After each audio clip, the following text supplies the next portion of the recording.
Hey, what's up, everybody? It's your good friend Rafa Esparza coming to you live on both Instagram and over on our social media pages on YouTube, on Facebook, on Periscope, and on Twitch. We are still watching the end of the UFC Fight Night. So that is going to be on the preliminary cards, while we've also got the finals for the Jits Kings tournament, which I believe right now is going to feature, what's up, Backcountry? Leg locks. Good to see you, bro. I believe this is Cody Steele. My apologies for making myself very translucent over on that one. In a super fight that I'm very excited for, and he is going to be taking on one Mauricio Gomez. So that is the fight that happens right before they go to the actual end of the 16-man tournament, and that is going to be one Ali Taza versus Pedro Mourinho, who has been on fire tonight. So that's going to be a very, very fun and exciting thing to watch over for you guys. So my apologies if you're seeing me reset this over on my side, but we are just about ready to bring you the last parts of this evening's elements for Jits Kings. We're also watching UFC Vegas 2, which is a weird hashtag because I feel like we've done that before, but here we are. Right now in the middle of their tournament, Cody Steele doing a good job, getting a nice feint, touching the knees on his opponent, Mauricio, and now lifting him with a giant slam. I like the fact that a lot of the times you see Cody Steele saying like, oh man, I'm not a slammer. That's not what I do. Motherfucker, look at the record, because the record will tell you differently. Meanwhile, over on this right now, as he's starting to go and start to try and pass, we are waiting for the continuation of the UFC fight card, which has been fantastic thus far in. We hope that you guys are enjoying your evening. We're going to be here with you for the rest of the fights on the UFC card, and we will walk you through the very end of this Jits King, which has been on fire. If you guys haven't had the opportunity to watch this event, I don't know what's wrong with you, because I've been having an amazing blast throughout this entire process. Right now, you see underneath Mauricio doing his best to try and elevate one. Cody Steele not quite getting a full bounce on it, but Cody Steele doing a good job of maintaining his balance, may use this as an opportunity to go ahead and pull him into what might be a Darce. And yes, I've got one Jourdan Jitsu joining us while also fighting for unrest, I guess I should say. How are you doing, Jourdan? I'm pretty good. How about yourself, Raph? Hold on real quick. I got to pull you in. How are you doing, bud? I'm good. How about yourself? Not too bad. Where are you at today, sir? I'm just downtown here in downtown Des Moines. We just got done with a little block party outside the governor's mansion. How has that been going with you guys? I know that you were out there literally every day. I think you have to be tired from all of this, don't you? I am a little bit. I think I'm more tired, though, from like the fact that I can't sleep than what I'm actually doing out here. I'm just having a hard time sleeping. There's just so many things I'm thinking about, planning the next event, doing everything with this, that it's hard to sleep at night. I find myself like waking up in the middle of the night and wanting to check like my DMs and stupid shit like that. Hey man, I mean, you know, the funny part is headphones real quick. Not a problem. I like the fact that you can tell the level of heat it must be if you are going sans shirtless, or you are going, as we like to call, ADCC style right now. Yes, indeed. It was about 90 degrees here in Des Moines. It's super humid. Oh, Jesus, dude. So. I got a farmer's tan. Look at that. I don't think anybody thought any differently that you would not have a farmer's tan, so it's not really like a giant surprise to most of us. Yeah. Let me tell you a few things real quick. Unfortunately, John Combs got the better of our good friend Jake Watson earlier in the evening. Oh, no. How'd he get him? It got him with a guillotine. Oh, of course. Of course, Johnny Combs doing that. However, John Combs did not advance past the second round. Still had a very, very fun match. BB Monster ended up advancing over him. And then later in the evening, we had an advancement from one Ali Taza, who's going to be in the finals against Pedro Mourinho. Ooh, that'll be a good match. So that is going to be an on-fire match. We're very excited about that. Meanwhile, Hannah Cyphers is going to be taking on Myra Agapova. I can't really say her name, so my apologies to anybody who knows her and is listening. Cody is doing his best to right now, I think, take the back, and I think he's excelled. He could be hitting a twister, but he's not. Instead, he's going to go and continue to take the back over on the Jits Kings super fight that's going on right now. So you're covering both the UFC and the Jits Kings at the same time? Absolutely, sir. That is the ability for podcasters and those who do this sort of a thing. We live for this. You should be able to do both. The hard part is maintaining a sense of being fair to both, because I don't want to be rude to either one. Of course. That's awesome. Anybody else joining us here tonight? I think it's just me, and I was surprised. I didn't know if anybody else was going to be going. I know a little bit later we'll probably hear from Josh. And just to let you know, during, I think, the last series of matches with Ali Taza, Josh was kind of getting into it with the ref. So he will be giving us an update later is what he told me, but he already looked like he was in a place with that ref. So I'd love to hear more if he does join us tonight. So he's angry. He's probably drunk too. Well, that was definitely in play. And just to let you know how weird things are getting, Jake Watson is on commentary tonight. Oh, really? They popped him into the commentary table, huh? I think he just offered up his services and was just like, hey, you guys know that I've got a so-so Christopher Walken impression. Do you need that? What about the Chael Sonnen? Listen, dude, he better not be giving that shit away for free. I own half of the royalties of that. So if he's giving it away, I feel like I should be able to get some sort of compensation for it. Meanwhile, up top on the UFC, you are seeing the beginnings of what looks like, I believe it's Agapova in the blue, while Cyphers is in the white, and they are already starting to mix it up. Meanwhile, on the Jits Kings, you're seeing Cody Steele going in for a single leg, not really giving a fuck about what else is going on, ducks underneath, and almost has a back control, just kind of brings him down, weighs him to the back, and is going to be starting to attack continuously from there. Cody Steele, that's the man right there. I like it. Dude, Cody Steele, would we ever see a Cody Steele on the subspectrum, sir? We might see him there at the BJJ Woodstock. I'm going to reach out to him and the Tackett brothers. I'd really like to get them out there for that. So, well, Lord knows they are the type to go ahead and show up at just about any event you can come up to. Yeah, and they both expressed interest in coming up and doing the event, coming to Iowa and checking things out. So talk to me about this. Where did the idea to have a Jiu-Jitsu Woodstock come from? I mean, if I'm honest, it's something I've kind of been preparing for my whole life. Like when I was a little kid, I always wanted to throw like the biggest birthday parties. In high school, I always wanted to throw like the biggest rager parties. I'd like rip all the doors off my parents' house and have like 8 beer pong tables going all at the same time. So, once I got into BJJ promotion, I'm like, you know what, I need to take some of those qualities from when I used to throw parties back in middle school and high school and bring that into the BJJ world. And, what better time to do it than during a pandemic, of course, right? I mean, it's definitely a way to test it out. I don't know that I'm disclosing this too early, but I can tell you that the minute you put that up, ooh, we have a rear naked choke finish in the UFC. Very nice. Who was it? Wow. 1 second. I just want to see the replay of how she did it because my eyes were down at the Jits King. So I'm going to come back to your Jiu-Jitsu Woodstock, which, by the way, is a great idea. But I would tell you the thing I was going to not reveal to you that I'm not sure I'm at liberty to discuss, but it is that the minute Kevin saw it, he was like, oh. He actually sent me a screenshot of the Google Maps showing like 9 hours and 29 minutes. And he's like, you know what? I think I'm going to come out. So absolutely. Good for him, man. And I got to tell you, just on a personal note, that guy's had so many, injuries and things that have like kept him sidetracked that I haven't seen him get that excited for a jiu-jitsu thing in a bit. So that's a true testament to the power of what you're trying to put out there, sir. Well, thank you. I appreciate that. I hope that everybody's going to feel that way. And, on August 24th, there's going to be a big buzz around the jiu-jitsu community about what happened in Des Moines, Iowa. That's pretty dope, dude. And I know one of the things that you've always tried to do, that's how she did it. Okay, so she literally went from a punch to wrapping her arm around the face. So it was literally like from back, kind of like a punch coming around like this, and then just saying like, oh, I guess I should really just finish this off with a rear naked choke. Why the fuck not? That's awesome. So from standing?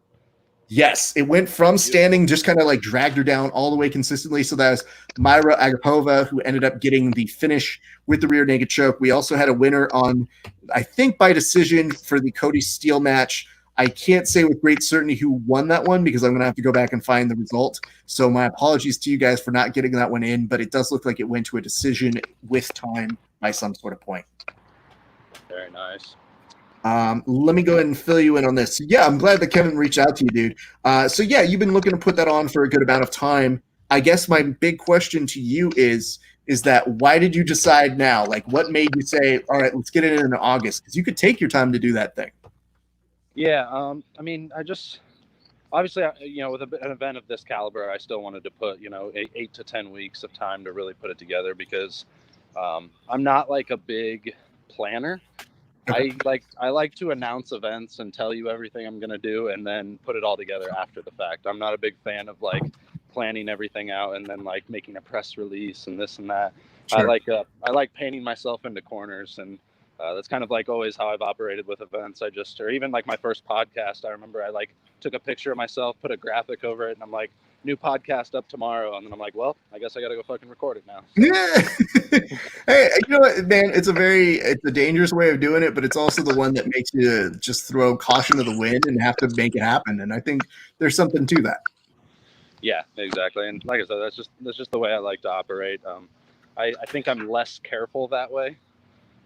If I just go ahead and announce the event, say everything I'm going to do, and then that way I have to go and do it. If I try to plan everything out beforehand, I hesitate with my decisions, and I just don't like to do that. Absolutely. All right. Just to fill you in on what's going on, they are actually moving finals of the Jits Kings competition as you've got Myra Agapova making her way to the commentary booth where she will be doing her post-fight interview remotely. So just to fill you guys in on what's happening on that side. Right now, Ali Chausa hasn't pulled guard, but, it's coming. Oh, it sure is coming.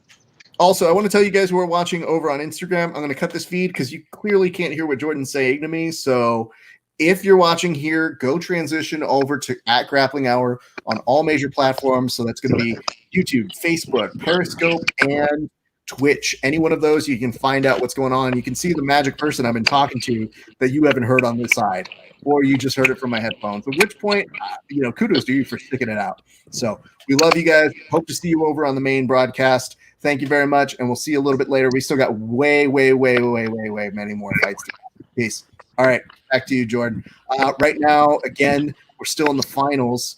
Were you excited about Jits Kings? I know you've been doing a whole bunch of other stuff, and I know it's hard to try and do both, but did you have an excitement when you saw the card?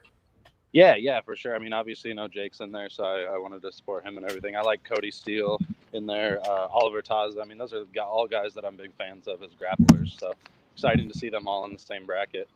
Oh my God, dude, I got to tell you, man, when you get the opportunity to watch this all the way through, when you get home and you're all said and done, this is going to be one where, removed from time, you want to watch this whole card because, dude, it's just been fun, man. Like, nice. They brought the best out of some of these guys, and I'm a sub-only guy, so it's a little bit lackluster sometimes points.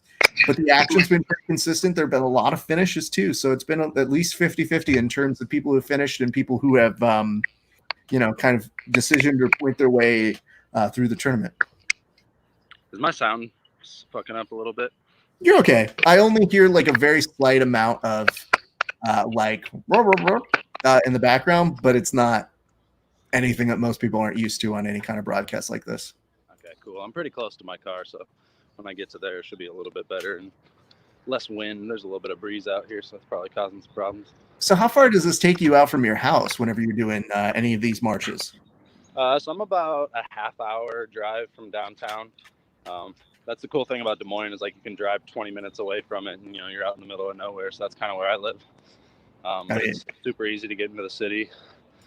Where I live in Grimes is just right by the interstate, so I just hop on the interstate, and it's like 15-20 minutes anywhere in the metro. So good for you, man. That's the fun part. Is I look at you doing all of your marching, and I compare that to what's going on in Los Angeles, and I'll be like, yo, you have to plan in 2 hours just to go do the thing. Yeah, I couldn't do this in a bigger city. There's no way. But I mean, listen, dude, you've gotten a lot of people watching, and you've been donating. I would guess at this point it's over 4,000, but maybe almost close to 5K of donations just from putting on the telecast. Where did that start from? So about, what was it? So what is today? Saturday. So it would have been like 2 weeks ago tomorrow. I was sitting at a friend's house, and they were live streaming the protests from one of the local news stations, and I was like watching the coverage. I mean, the camera work sucked. They're like dropping the camera, looking at the ground constantly. I mean, they're doing a live stream and they're like acting like they're just filming clips. And I kind of half jokingly said to my friend, I was like, I could provide better coverage for this. Like, more people will watch my stream if I go down there and cover these, because one, I'm not afraid to get up in the action. I'm not worried about getting tear gassed or whatever. I mean, I should be, but it's just not it's not something that really like scared me or anything. Whereas like the news reporters, you can tell they're all like on the corner of the street, like a block away from everything that's going on.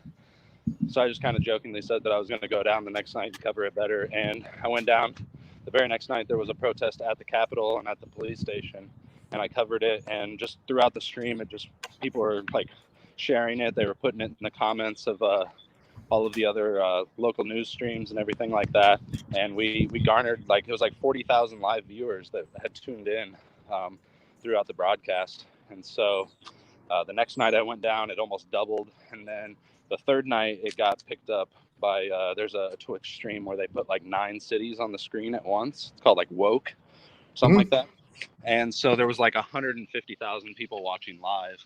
And I mean, it was the first night of the stream. I just went ahead and said, like, you know, there's so many people tuned in here. Like, why don't we just throw the Venmo link up there? Kind of inspired by Carson King. He was an Iowa State fan here, and College Game Day, ESPN's College Game Day was here. And he held up a sign that said, Busch Light supply needs replenished. And he put his Venmo. And over the course of the next few months, he raised almost $3 million for a local hospital that takes care of children with cancer and other terminal illnesses. And so that was something that really inspired me. I was like, hey, if I can even do something that's like a fraction of that, like, I would love to. So I threw my Venmo link up there. The first night we raised, it was like $350, and I just went ahead and donated that to NAACP Des Moines. And then we just continued it, and yeah, now we're over, I think, about $5,000 that we raised from live streaming all of the protests here in Des Moines. And you know, like, the main reason I did it was because the news was misrepresenting everything that was actually happening. They were only showing the moments. They were waiting to go live until the tear gas went out. They didn't even show all of the peaceful protest that was going on throughout the night leading up to it. They were only showing the chaos, the violence, the hate, the separation, you know, the things that sell. And I decided to kind of take it upon myself to show that there was a different thing going on. And it's been a really positive thing for the city of Des Moines. So many people have reached out to me and said, you know, you changed my mind on what I thought the protests were. I thought people were just rioting and looting. I had no clue that people were protesting peacefully and nonviolently. So it's been a pretty cool thing to be a part of. It's been a really beautiful thing. And just the communities come together every night. The protests have gotten bigger and bigger. The first night it was 200 or 300 people, and now you're consistently seeing anywhere between 1,500 and 2,000 people marching every night. And like I said, it's just been such a really cool thing to be a part of, and made so many new connections. A lot of the artists and stuff that are marching are going to be involved with the event that we're doing in August. So yeah, I know that was kind of like a giant wall of text. But listen, I mean, you've been out there every single day. It's impossible to expect that answer to be short, because I think that it is pretty cool what you're doing. And I think that you've seen change in the right way of, man, a lot of people always say it's going to come within your small local communities. And that's exactly what you're doing, is you're organizing and helping your community. And as a result of it, you're seeing people also get engaged in their own ways. So I think that's pretty dope, man. Yeah, and it was, I mean, something that kind of like struck me during like Andrew Yang's campaign when he was here. A big thing that he talked about was that, like, you know, the local journalism in Iowa had basically disappeared. Only mainstream news outlets were providing, you know, any of the news and things like that. So that's something that I decided, you know, if I have even just a small platform and I can put some more positive words out there for people, like, I might as well. And it grew into something a lot bigger than I ever expected it would be. That's pretty dope, dude. And again, I guess tying it back to jiu-jitsu question I have, which, by the way, we do have a winner on the Jits King side. We do have a winner, which is going to be Pedro Mourinho winning it all. They're presenting the check to him right now. Is that 5K or 10K? He's got a 5K. 5K, nice. And he also gets a Jiu-Jitsu Kings trophy. And they have a dude walking out who is wearing what appears like a jacket that you would see a pit boss wear in the 70s in Vegas? Is he the Jits king? That's a great question. It's hard to say because at this point, I think they're looking to do a post-fight interview with him. So I'm just trying to get an eye and ear on what he's trying to say to him. So give me a second. Let me see what they're. This is the dumbest thing I've ever seen. And I'm only telling you just because the footage is just of them taking their camera and just doing this in the middle of the frame. It's just them going, yep, yeah, we're taking a photo right now. Look, this is a photo. That's great. Anyway, I think you guys missed that, but that is exactly the way it's going down right now. I'm looking to see over at my dog who's being crazy. We're about to go to the next fight, which is Jourdan Espinosa versus Marc de la Rosa. That's coming up very shortly. How long did it take you? I guess I'm circling back to the jiu-jitsu question before you brought up jiu-jitsu to these people that you were at the protest with, because I can only imagine when it got around to like, yeah, local communities are good. Speaking of good, what are you guys doing in like August? You want to come do a jiu-jitsu Woodstock thing? You don't even need to know it. Just come. I haven't even specifically mentioned the event at all in any of the things down at the protests. Either actually people that reached out to me just because everybody follows or started following the things that I was doing, and a lot of the artists that are leading the marches and stuff reached out to me and wanted to be involved with the event, because actually two of them, one was a wrestler at Grandview, which is like a really successful NAIA school here. They've won like nine straight national titles for wrestling. And then another one that reached out to me, he started off doing Muay Thai and kickboxing and has a few like amateur MMA fights, so he wanted to be involved. But it was one of the it was like fourth or fifth night after we had taken about 2,000 people to the front lawn of the mayor. And I was on the way back. People were just kind of asking. Actually, there was somebody in the comments that was kind of talking shit. They were saying like, "Go get a real job. You're probably out there just because you don't have any actual jobs." And I was like, "Well, actually, I have like 8 jobs." And so people started asking what those were. So I just started kind of like talking about what I do. And then, I mean, that night alone, we had like 20 new leads for No Coast, which is the gym that I teach kids at and everything. And then, switched the name to Jourdan Jitsu on Facebook so that people could know. Well, I'm glad that's the case, because when you mentioned that you had picked up these people, part of me was like, what were they marching with you? Was it through the comments? And if they were marching with you, you're not like crazy competitive, like you're not like a crazy person about it, but there is a little part of me that thinks if somebody's like, oh yeah, I wrestled, you'd be like, you want to go, man? Like, you want to go right now? I want to see how good that takedown is. Yeah, I would. I'd challenge some people out there. I think there's some people out there that probably think they're a little bit tougher than they actually are, and it might be a good humbling experience for them to find out that that's not necessarily the case. I mean, it's always the funnest thing to walk around with people who do train to any bar, or any other outside situation, because half the time we're the people who are just the quietest. And I put myself down on the scale of not being like, oh man, I'm going to show these people what's what. But I will tell you, usually all of us who do train just kind of walk into a place being like, we'll be okay. Yeah. And like, the people, I mean, you see people like a little bit unrest and a little bit scared. And I'm like, bro, if something goes down, I got your back. Like, yeah. I'm going to make sure that I'm not going to let you get your ass whooped, or they let you get pulled away by somebody, or some crazy white supremacist or something. Yeah, part of me wants you to like reassure them by being like, bro, have you seen my half guard? It's pretty good. So I don't want to. I will pull guard in the street. Fuck. Absolutely. Just to let everybody know, we're at the top of the fights with Espinosa and De La Rosa. I've got right now, let me check over on my side, 346 left on those fights, so I'll walk you through it. We have a promo for Gamblers Jiu-Jitsu Kickboxing Alliance, so it looks like they will be ending the telecast over for Jits Kings. My apologies to not getting you guys exactly more information. It looks like they were trying to post interview. It does not look like they will finish it. So instead, we're going to concentrate back on the UFC. So my question to you, sir, is, are you going to be driving home right now? Do you want to connect with us once you get home, or where are you at? Yeah, so I'm just in the car now. I'll probably reconnect with you guys when I get home, if that's cool.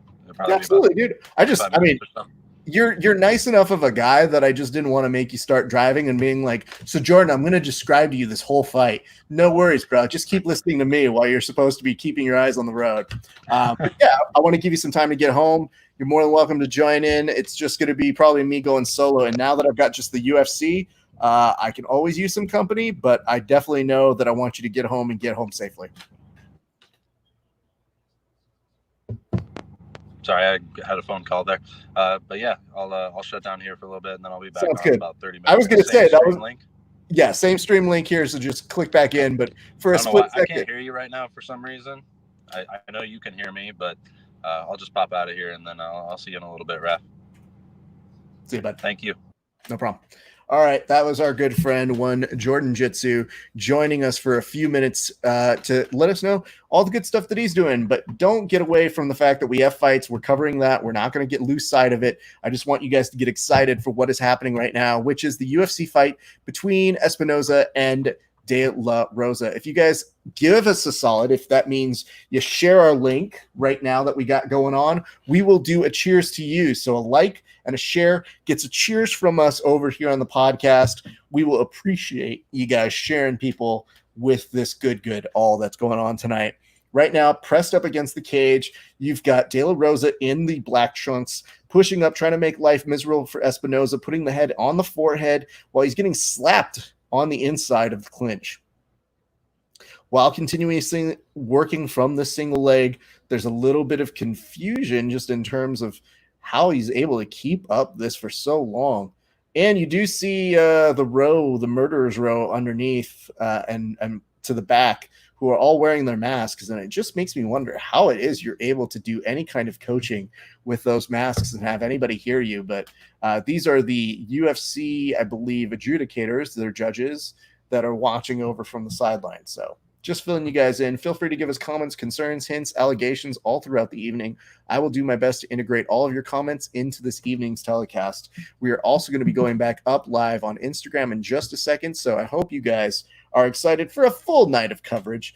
Don't go anywhere. We've got so much here tonight. It's going to be a blast. 44 seconds left to go, and you are seeing De La Rosa relentlessly trying to get the single leg, and Espinosa continuing on with elbows to try and break it up. Not getting too much in, but there's one overhand elbow that is now starting to break it up a little bit more. Now he's starting to get some distance in over here. Espinosa has over 83 strikes in the blue, while De La Rosa is pressing them up against. Now there's a little bit closer on not quite the 10 and 12 elbows. These are just the, hey, get the fuck off of pushing me up against this cage elbows. Can be just as reasonable in any given situation. I'm also going to do our best to reach out to one Joshua Duke, who did put up a status, and I will share that with you at our very first opportunity. But it is something that I should caution you. It does tell you we go to the buzzer, which means we go to the second round. So in just a second, we should be able to bring that over your ways. My name is Raph Esparza. I'm walking you through the fights here tonight. It is always a good time. Jourdan Jitsu is watching us, and I appreciate you, bro. Even when you don't need to watch us, you are. He's been doing a good job. You can find out more about his cause and for his donations and watch some of the streams because they are actually very good to watch. So I would tell you guys it's a very, very spiritual and educational thing. Do that at Jourdan Jitsu and donate if you got some time to a good cause. Also, he's got Jiu-Jitsu Woodstock coming up, which gotta be rapid bars, eh? I gotta be very honest with you. I did not see that coming. I usually know what's going on with all these guys in one way, shape, or form. And when I saw that he was going to put together a Jiu-Jitsu Woodstock, I said, not only does that make sense for him, but that's something I would have never thought of doing. And I have a lot of Jiu-Jitsu ideas. And Jourdan is definitely one of those guys who makes that sort of stuff happen. So very happy for him. That's going to be out in August. He will be talking about it more as we go throughout the week. So don't be surprised if you hear from him. We're going to make sure that we do our best to cover it because there's a shit ton of events that we will be doing on the sidelines until that day hits up. In the meantime, I'm going to go try and reach out to our good friend, one Joshua Duke, to ask what the fuck happened in the middle of all of that. So that we can give you guys a better idea as to what was being said, what transgressed, because it was certainly odd to see it on the telecast when one of the people who talks on our show and is a regular is, having some words with one of the refs. And I don't know that he's in the position or wants to talk, but too bad. We're putting the reach out to him to go ahead and see if he is interested to chat with us about it. And that way you guys can get right up top the news that you need to get and the information you get. We are now at the top of the second, and I will bring you more of that action as we get in. My appreciation to one Jourdan for sharing this right now. I've got a Josh Duke on the stream right now. Josh, what the fuck happened? One second. I'm disconnecting you from my car so I can hear you. I'm turning down the music. Fair enough. Professional. Raph, how are you, my man? I'm good, man. You look like you were having words with one of the referees, and I need to know what the hell that was. Look who's behind me, too. Oh, look at that. Yeah, it's a 2-for-1. Hey, do you guys have headphones?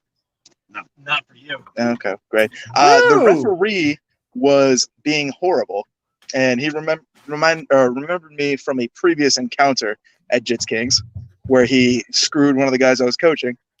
And, I was very respectful. So listen, actually, I wasn't respectful at all. Josh abused everything your manager never taught him is the reality. But listen, I don't understand why you could say fuck in Portuguese, but not English. The minute you say fuck in English, people are like, oh, whoa, let's not be disrespectful. But as the wise Gordon Ryan once said, this sport is built on Brazilians going to the beaches and nightclubs and beating the shit out of each other. So, you know.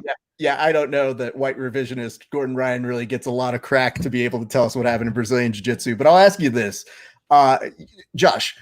Yes. Where did it all stem from? Because obviously you wouldn't just go in there. I know that you have a loud mouth, but you're not just going to stem in there for no reason. So what was part of the rationale between you and saying something? Oh, Taz is my fucking boy, and he was going to get screwed. So listen, we're in Florida, okay? Mm-hmm. I'm cornering Combs. I'm cornering Taza, or not cornering Taza. Rao's cornering Taza, but I'm cheering him on and helping him out. But right, you're a groupie. You're a fight groupie being there, being like, "Girl, I love you, yay!" Got it. Yeah, exactly. But anyways, there is a very heavy fight sports bias in the local referee community. Okay, and we all know this when we go into these events, that when fight sports, and specifically the heads of fight sports, are in the crowd, the referees will tend to go that way a little bit more. Okay. And we also know that the Brazilian side of jiu-jitsu has a very good way of playing the rules and playing the refs. Okay. And that's something they do very well. I was just trying to do the same because I feel like John was screwed out of a couple points in his match, and Taza was getting yelled at for pulling guard off of a collar tie, saying it wasn't enough of a grip. So that's where it kind of stemmed from. And then the referee decided to yell at me saying, hey, if you don't act more respectfully, I'm going to give him a negative, to a spectator in the crowd, not someone in his corner. Listen, it's one thing if I was sitting in Taza's corner. I would totally understand that. But as a spectator, that's a little bit different. But then again, we made up. There's Jake again. So. Oh, hey, Jake. I mean, me or the ref? Oh, I mean, the ref looks like a baby, a chubby baby. I'll tell you this much. When I saw the telecast come to a halt, I had one person in mind that said, what is Josh doing? It came to a halt? Well, because the action wasn't going anywhere.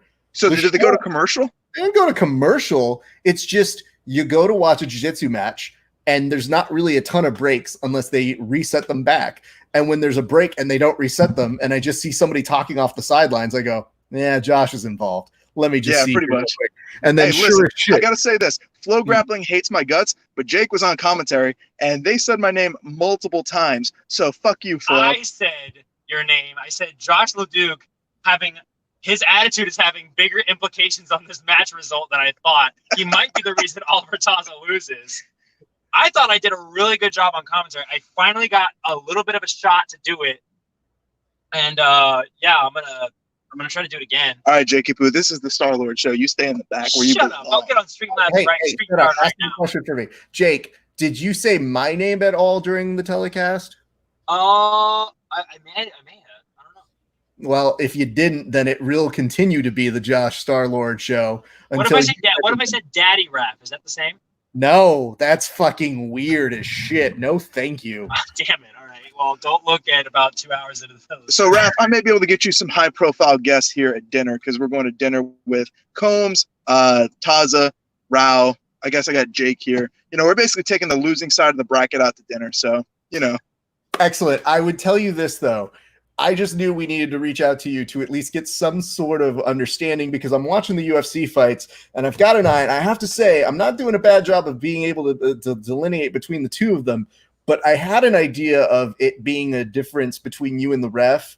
I just didn't understand how you could possibly get a point taken away from another person. And I said, is that what I'm hearing? Because I want to make sure that that's the point of this. That's what was threatened. I think if I had pushed the buttons, he would have tried, and the event organizers would have said, no, he is not a coach. You can't take it away from someone in the crowd. But then again, I did not want to cost Taz in the match that he ended up winning. And, so I stayed quiet. Good for you, which is a true progress. It's a marker as friendship, you should say, to Taza. And I thought Taza was looking great tonight. I thought there was a lot of good stuff. As a whole, the whole tournament was so much fun. I would say, though, where you might have some wiggle room is, did they have the rule, which is if you went out, you're supposed to get points? If they No. And they didn't really talk about resetting people in the rules meeting, I assume they would have reset them in submission, but they didn't give them points. They reset them standing. That was a little interesting, something I'm going to have to talk to Eddie about, but yeah. Like when I saw them reset them back to the center and it was a submission there, I was like, listen, dude, I know I come from the sub-only favoritism side, but when you reset them there, what the fuck is the point of trying to finish a submission if when they roll out, then who cares? Now, Raph, I want to say I felt like I added a certain something to the ambiance of the event, because on one side, you had the whole fight sports just screaming, hey! And then we had all the white people on the other side going, stalling, stall. We'll just call it Team Star-Lord, okay?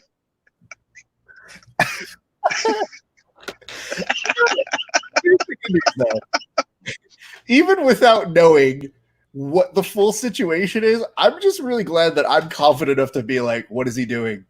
Don't ruin it for listen, everybody. You would be proud. I'm totally sober, and I didn't bring my firearm in. So I didn't get jumped. We're all good, I shook the ref's hand at the end. I gave him a little pat on his tummy, and we were good to go. Wow. God damn. I'll tell you this, Josh. I'm not hyper violent, but you start rubbing my tummy, I think I would be kind of violent at you. I would think I'd be like, where the fuck? All right, Raph, I gotta go. Good talking to you, my friend. I will talk to you probably later tonight. If not, Jake will as well. Signing off from the Star-Lord Show is my co-host, Jake Watson, and the one and only Star-Lord. Thank you very much. All right, kids, you go be safe. Bye. Jesus Christ. Well, I'm glad we were right on that one, and we knew right on the money that Star-Lord was going to do some nonsense, and he did. So anyway, I've got you guys covered on fights right now. My appreciation to everybody watching. Check this out. Over on this side on the UFC, you've got Espinosa, and you've also got De La Rosa continuing on. It has been an interesting affair to watch while Josh was talking, which normally bores me. But right now, we are bringing to you live the action of it. Ooh, that's a questionable knee, but he makes his way back on up. Espinosa back on his feet, starting to go ahead and mix it up and see if he can go ahead and get on the inside of De La Rosa once again, who's mostly just been pressing up against the cage throughout most of this fight. So my thanks to all of you guys again. Just reminders, we're going to do a cheers because we did tell you guys, whoever does share or like this little show that we're doing, if you share it and you like it, you get a cheers from us here on the show. So we always appreciate the love you give to us, but it's our nice way of giving back to you guys who support us here on this broadcast. We're closing in on some time here. It is 1:12 left to go. They will likely make it all the way through to a decision. So just to prep you guys, if you are not watching, that is what you can go ahead and put into the expectations. Check this out. Gabe, this one goes on out to you, dude. You are one of the baddest motherfuckers who always joins us. We love you seeing in our comment section, cheering us around, giving us great comments. We cheers to you, good sir. Thank you very much. We appreciate it. Is a great night thus far in, and it looks like we are going to hit in just a couple seconds here. 30 seconds left to go. You're seeing Espinosa try to make up for some lost ground between the series of punches that he's had to endure throughout the fight. Swing and a miss for him. 23 seconds left over on this way. Stagger step by Espinosa. Gets an underhook. Pushes him. Nope. Gets reversed back into the cage. And this is likely how we will end the fight right now. All right. What else do I have to update you guys on? Jits Kings was one Pedro Moreno with live information that we got from Josh Storler-LeDuc. It appears that there was a little discrepancy in terms of the rules and regulations. We'll find out more about that later in the evening, if not later in the week. So that's the information we have for you on that event. They exceed time, and the medics now go to check in on everybody to make sure they are all good. We cut to commercial. Afterwards, we will get a decision for you guys. This is a good time to remind you, if you're not already fans of the show, if you don't like us or give us subscriptions, we always appreciate the love you give to us. We're always here, whether you want it or not. Sometimes you don't. Don't bug us. But we always appreciate you guys who show up all the time. It is always a great, great element that you bring to the show. And the more great comments you throw at us, the better the show gets. I promise you that.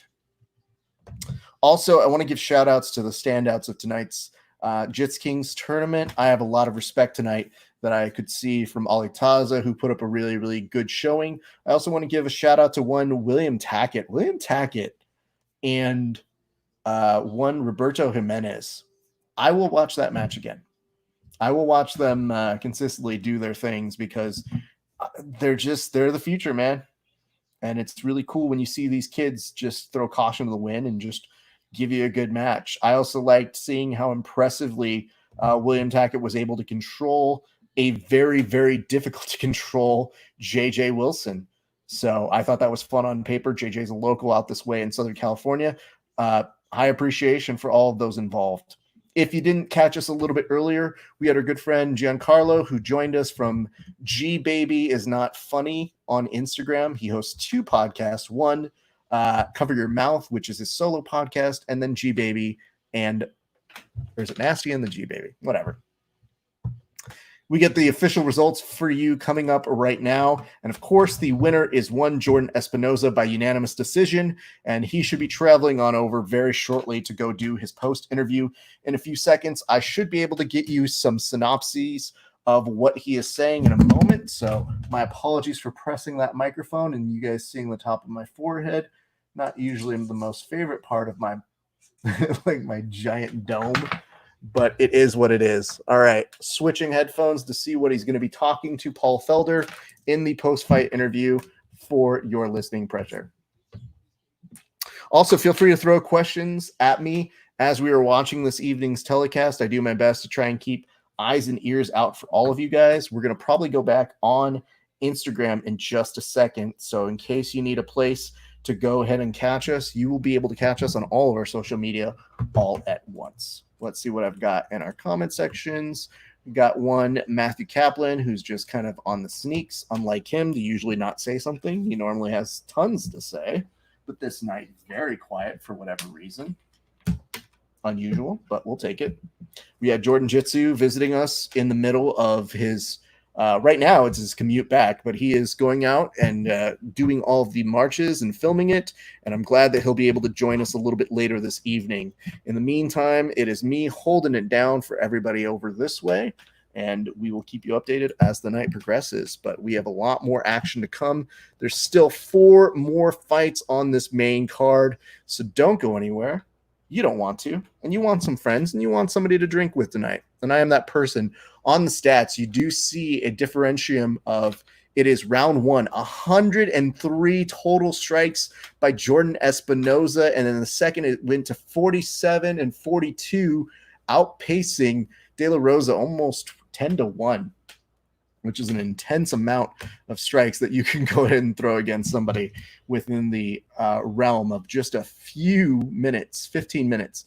You've got Jourdan Espinosa being asked what he likes about tonight's fights, and he said he was tested this evening.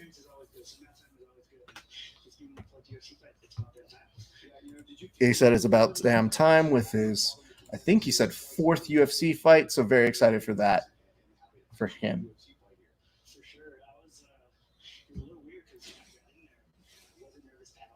He said he wasn't nervous going into the octagon tonight.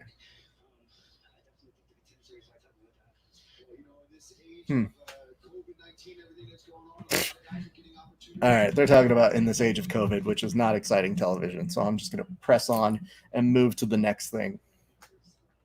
All right, what else do we have to update you guys on? If you guys haven't been checking out our hashtag Jiu-Jitsu Gym series, do us a solid. Go check those out.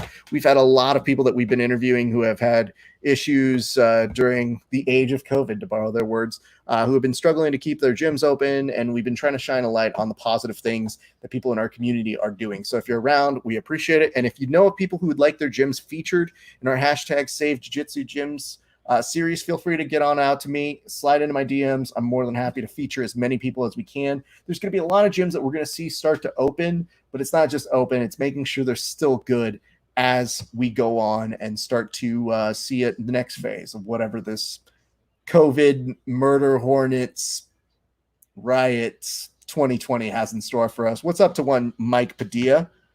We welcome you and your hair into this wonderful telecast that we're doing here tonight, going back live on our Instagram. So just in case you guys are watching on there, you're more than welcome to join me in whatever is your preferred destination, as we're doing our best to try and keep everybody updated on what's going on multiple formats this evening. I also want to give a shout out to young standout one, Andrew Tackett, for getting an amazing armbar triangle this evening. This kid is on a tear. I think it is a matter of time before I interview him. I interviewed his brother, William, came on our show, beat Kevin at a recent game of over-under. So, William Tackett, he doesn't lose easy. And tonight, he had a great match, like I said earlier, against Roberto Jimenez. So here we go, starting the broadcast back on live on our Instagram. If you are joining us on any one of these, feel free to throw me some comments, questions, concerns, hints, allegations. We love it when you guys throw us stuff. It makes the broadcast better. And we are sitting here watching UFC's Fight Night, or as hashtag UFC Vegas Dose, which is crazy. What's up, Tohold You? What's up, G Hend? Great to see you guys in the comment section of our Instagram. Like I said, we love you guys for joining us this evening. So far this evening on the UFC on ESPN, we have seen some gruesome finishes. I will tell you this, if you didn't see Tyson Nam's finish over Adasev, it was rough. It hurt me. I haven't seen somebody like literally fall asleep like a baby into Herb Dean's arms in some time. It was a lot. So I would tell you guys, coming up next, we do have Andre Fili versus Charles Jourdain, and that is coming up very soon. What's up, Cindy Steele? Good to see you.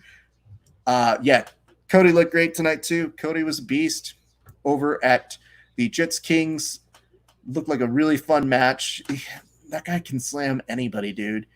He's always got really, really good wrestling, and he always tries to play down the fact that he gets slams, but he does, and they're always fun and exciting to watch. So anyway, that's what I got for you guys. And as a reminder, if you give us a share, what's up, Marcelo? Good to see you. Cheers to you. Miss you much, my friend. If you guys give us a share or a like, we always – sorry, the battery went out for a split second. Now we're back over this way. Rafa passing by. Salute. Appreciate it. We always say that if you guys give us a like and a share on our stream, we give you a cheers on air. This cheers actually just goes out to my instructor, Marcelo. Man, it has been too long. Miss me some training. We'll be back to, training soon enough. So hopefully sooner than later. But for right now, I'm just working on my weight for my pressure. That's what we're going to call it. I got fat. You got fat. I got fat. I got way more fat than you. I promise you that. I got people all around me who compete and who are regular athletes in jiu-jitsu who are like, man, go for a run. I was like, do you know me?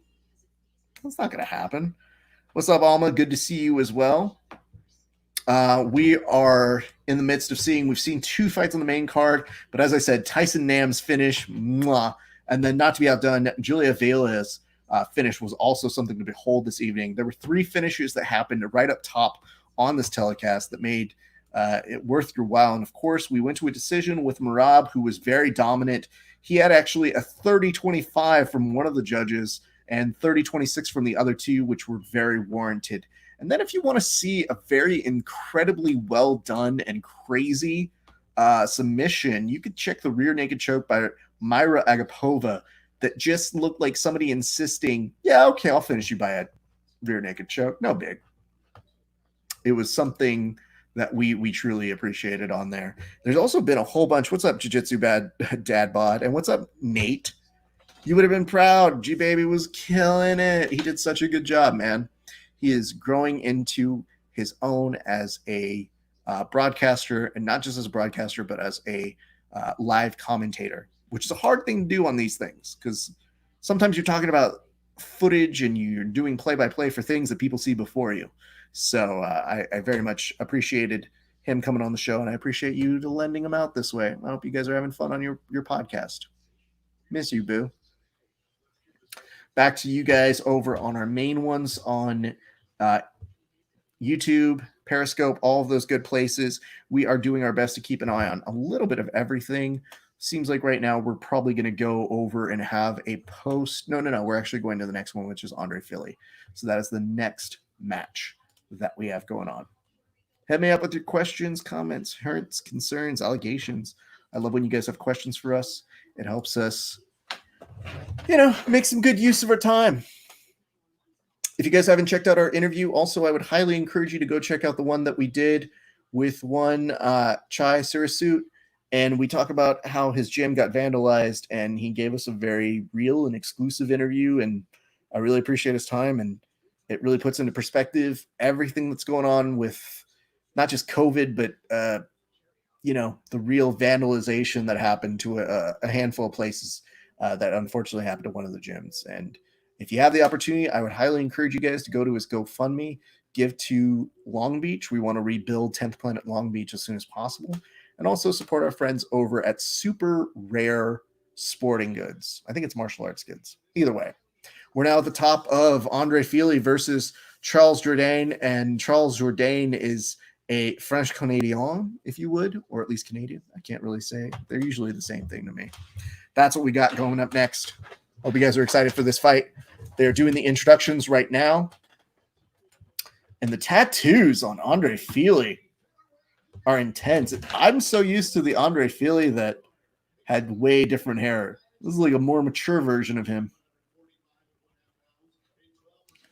Let's see how you're supposed to say it, Charles Jourdain.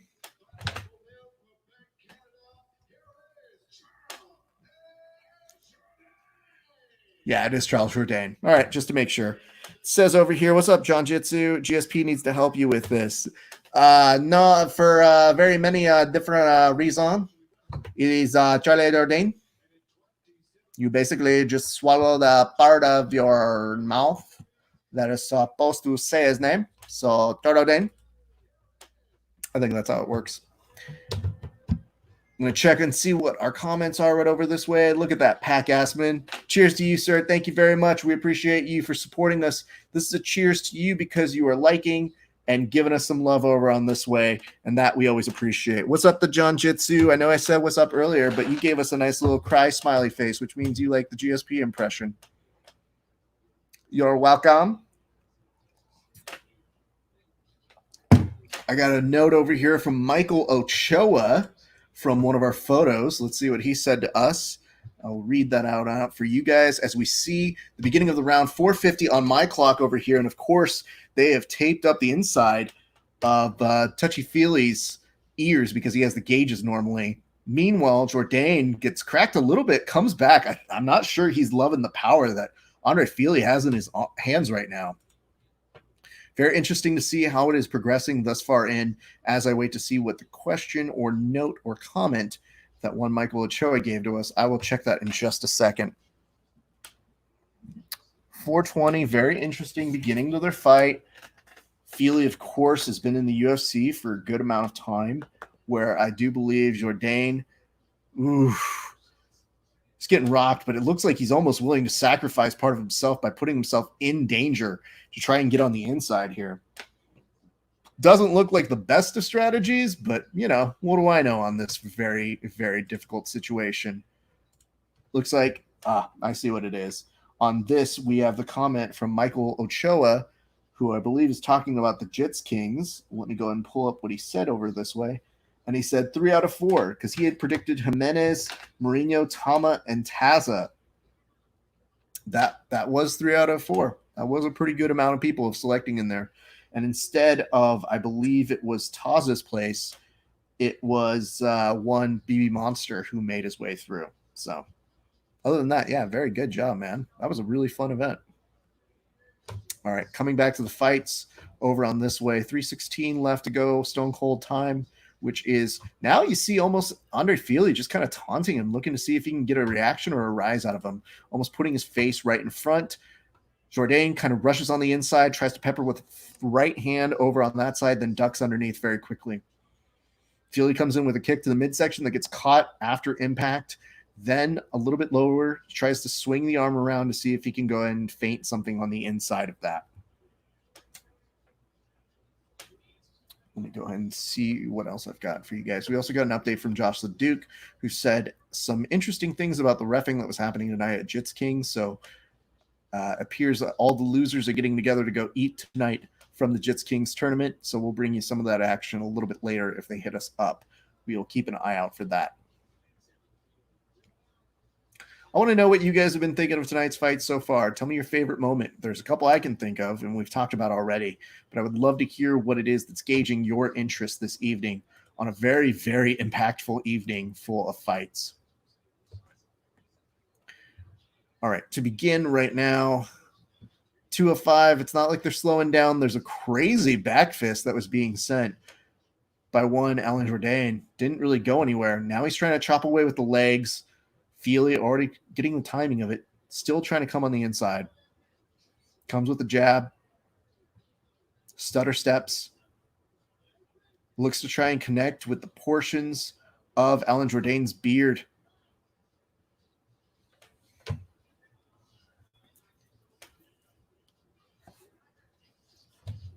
Very fascinating thing. I've got 2 different versions of this telecast. On the computer, it's at 127, and on my television, it is at 155. And that becomes apparent because when you see right now what's happening, you see that Jourdain has a really well-timed ability to take down Andre Touchy Fili, who is looking for kind of a jiu-jitsu sweep over here. Isn't quite working, but will get back up to his feet. 110 left to go. Now both of the gentlemen exchanging up top. Jourdain feeling a little bit more confident, throws a kick. Fili blocks it, rushes him back on over. He's trying to edge him on over to the edge of the cage.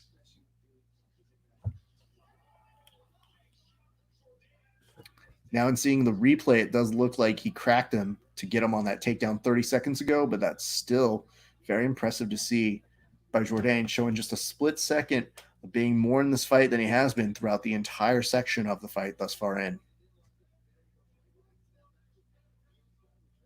Again, we'll remind you guys, if you give us some hearts on Instagram or you give us a like and a share on our social media, and if I don't see it, please send me a DM and show me that you did it. We'll give you a cheers on this broadcast. Who doesn't like getting a toast? We say nice things about you. And as these guys see the clock wind down for the last 15 seconds of this round, Touchy Fili is trying to make a good, impactful statement. Gets a takedown from the back. Now is just trying to get in some strikes for good measure. You're not quite seeing Alan cover up at all, but instead the two of them exchange words.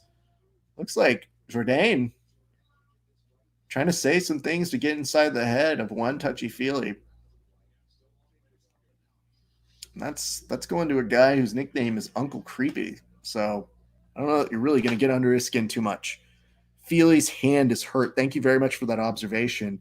Might be the case of why you see him kind of with the kicks a little bit more. Do you think that he hit it? Did he injure it in the middle of the round, or was it coming in? And I don't know if you heard that in between the rounds when he was saying it, or if they're picking it up on the commentary. But if you wouldn't mind filling in that gap, that'd be greatly appreciated. The John Jitsu.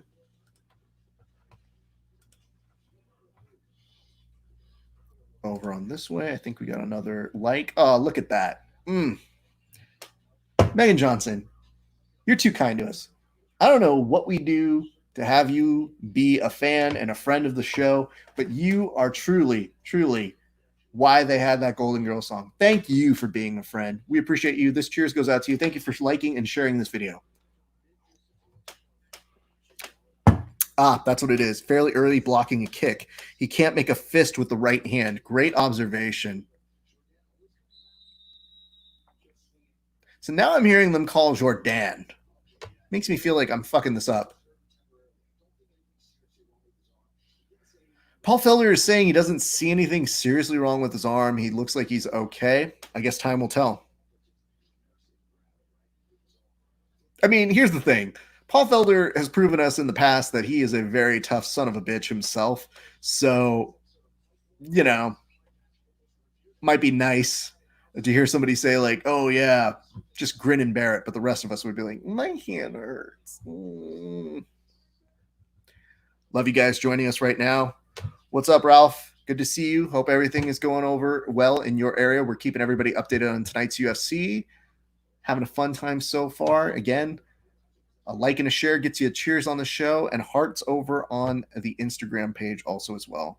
Megan John says, you're always entertaining. Thank you. You're too nice. We appreciate that. Pretty dope over on this side now. 3:52 left to go over on the fight in the second round. Two of them almost playing a game of mercy.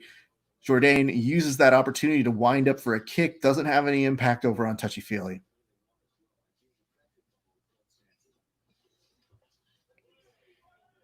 Continuing kind of a Sparta kick to see if he can get any off balance of one touchy-feely. Nothing to do there. Now he's coming in with the series of strikes. He's loading him up as heavy as he can each one of those times. It's a very interesting fight thus far in. You're showing a lot more signs of life by the Canadian in so far this round. Ooh, he connected on one of his spinny back fist things, which normally I would laugh at, but that did connect, so I can say it was dope.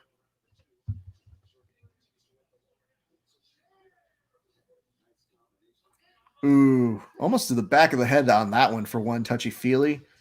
Touchy-feely now is probably taking a little bit of hurt on that one, and you're seeing Jourdain start to attack and chop at the legs here. Maybe because he wants to continue on making sure that he's not going to be able to continue this advancement. As he continues getting back into a corner every single time. That might be the experience touchy-feely has been fighting for what feels like an eternity here in the UFC.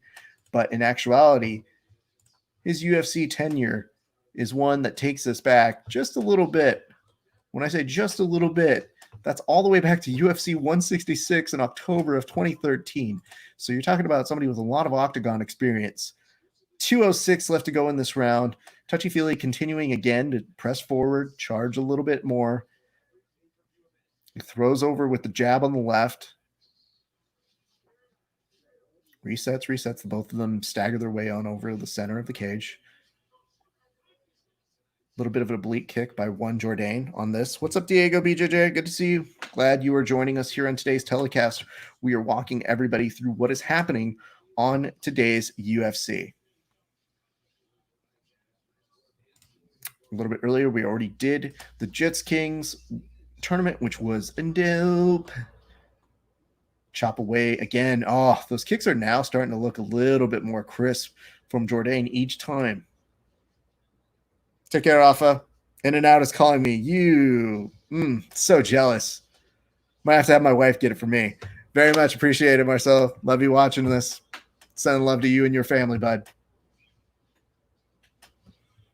104.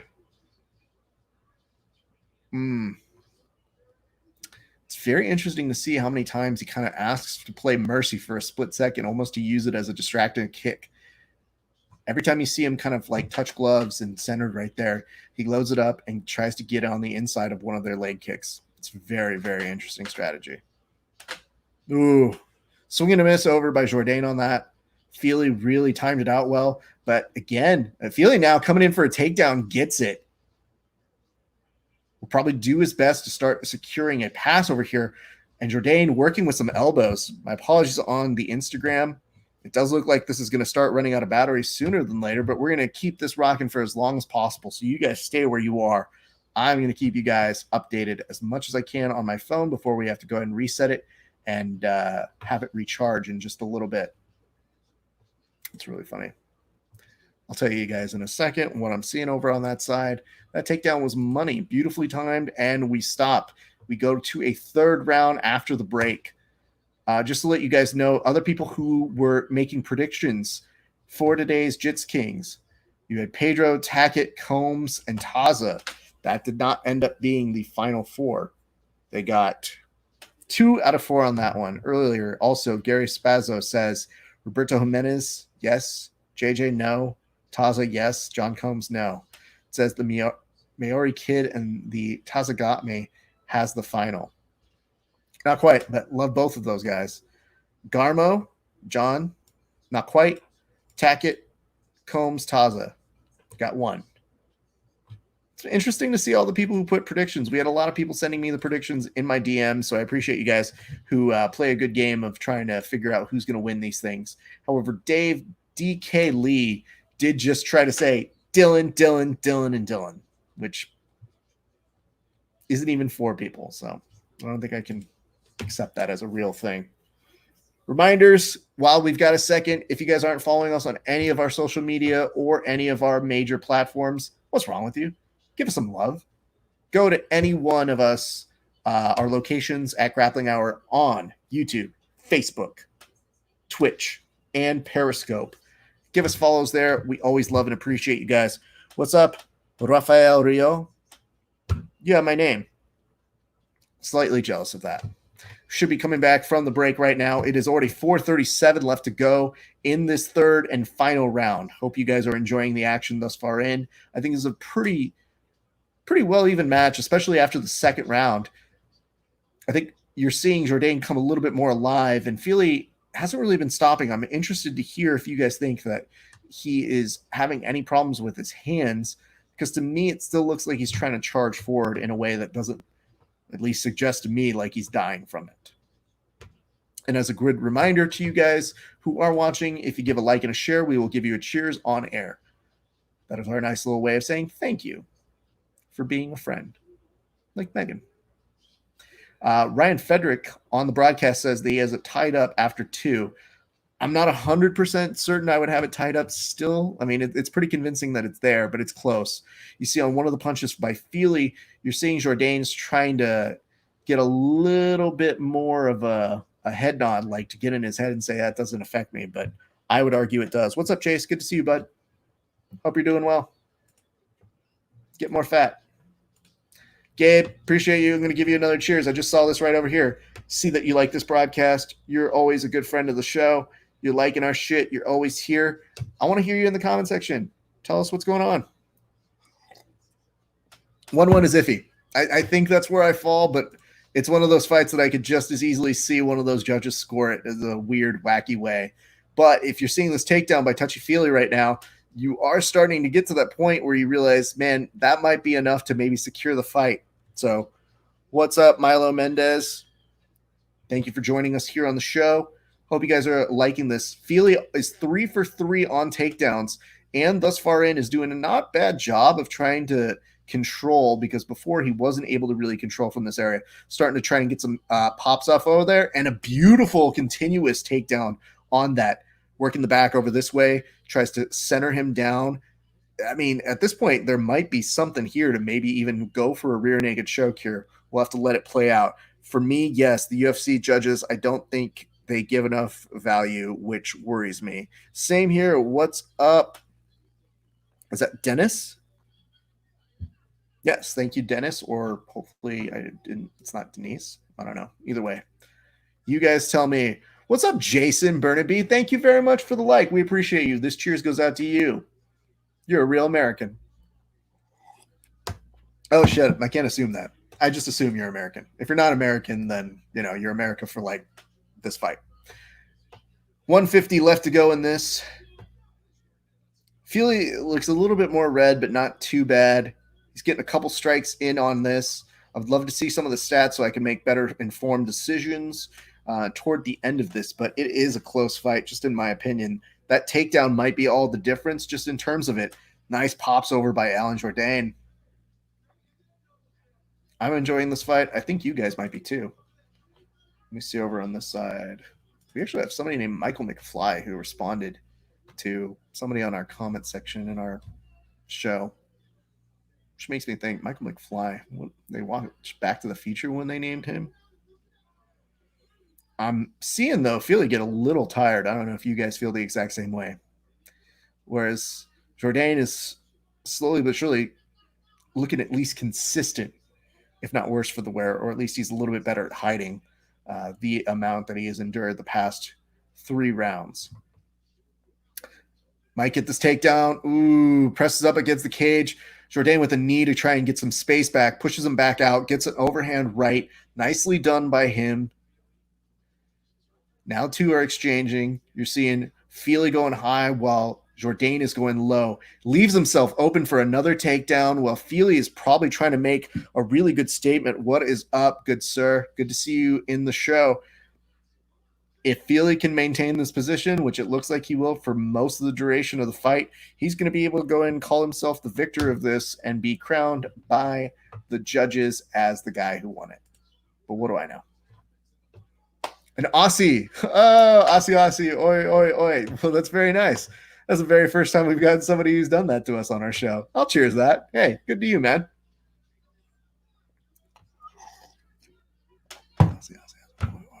So you must know what? You have to know Craig Jones.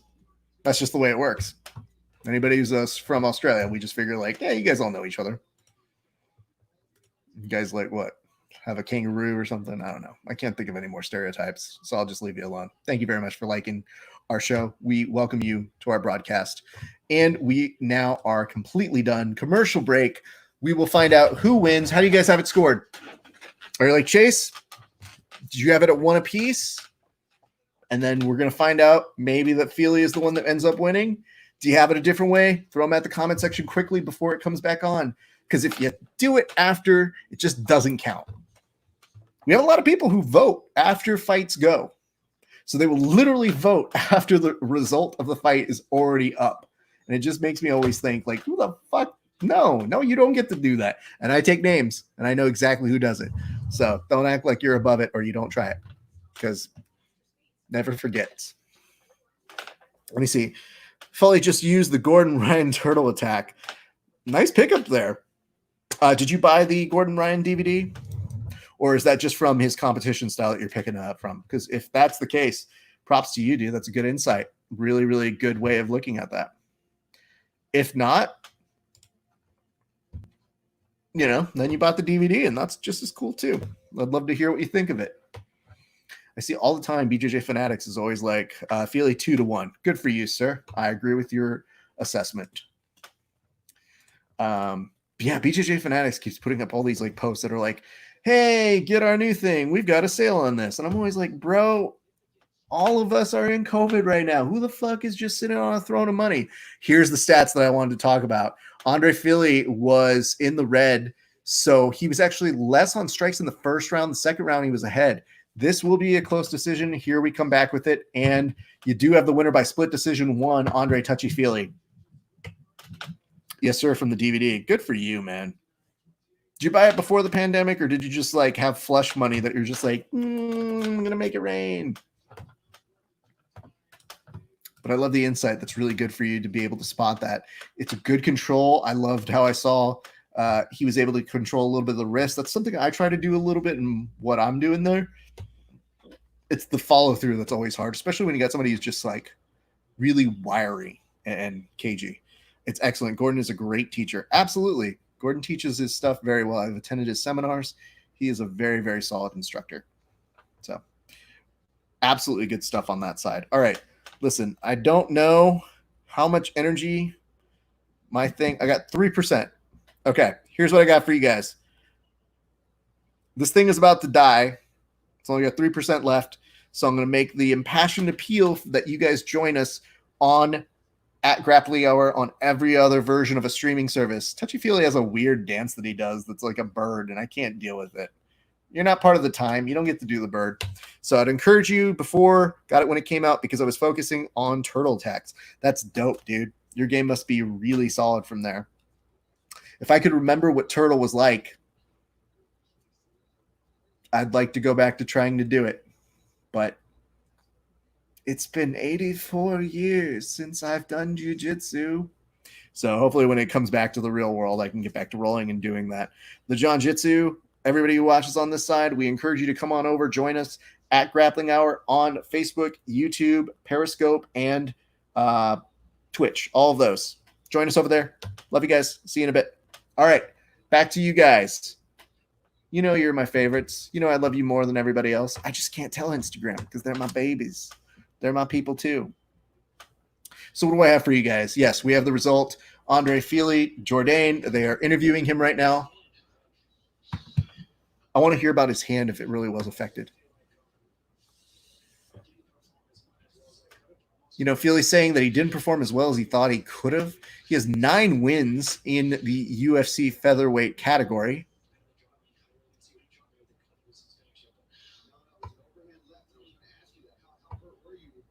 Felder's asking him, he's like, well, he's telling him he got dropped with an overhand left, but then he's asking him how he felt and got through it.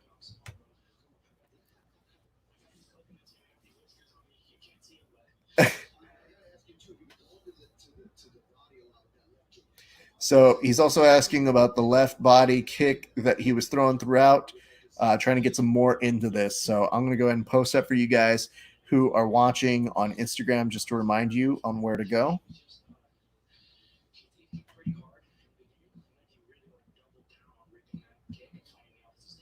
I really hope that Felder asks him about the takedowns here because I really think that was part of the decision-making process for a number of the refs. All right, let me go and make sure I'm recharging this because this is going to go out pretty soon. This is what happens. This is how you multitask, my friends. You got multiple streaming services, multiple things going on. What's up, dog? Yeah, my dog's here. She just looked at me from the couch like, are you still fucking doing this? Yeah, it's going to be a while.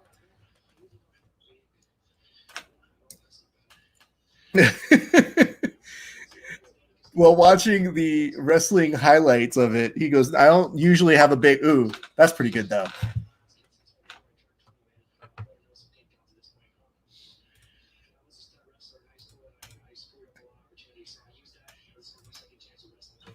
So basically he's saying that he screwed up a lot as a kid, but he used a lot of the wrestling lessons that he used in the past to help him with this one today. So that's some good stuff to hear. And that he was mostly just trying to have fun, be in the moment. And you can kind of see that throughout the fight. He's got like Aquaman's trident on him.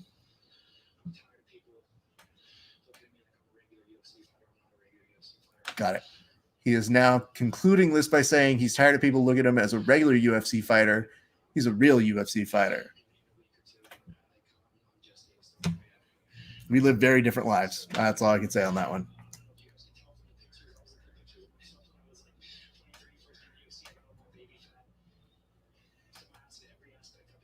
So he's basically saying he lost a whole bunch of weight. He looks back at, you know, when he was a kid and how he had baby fat on him, and he's just a different breed of fighter. I mean, he looks in great shape right now, so props to him.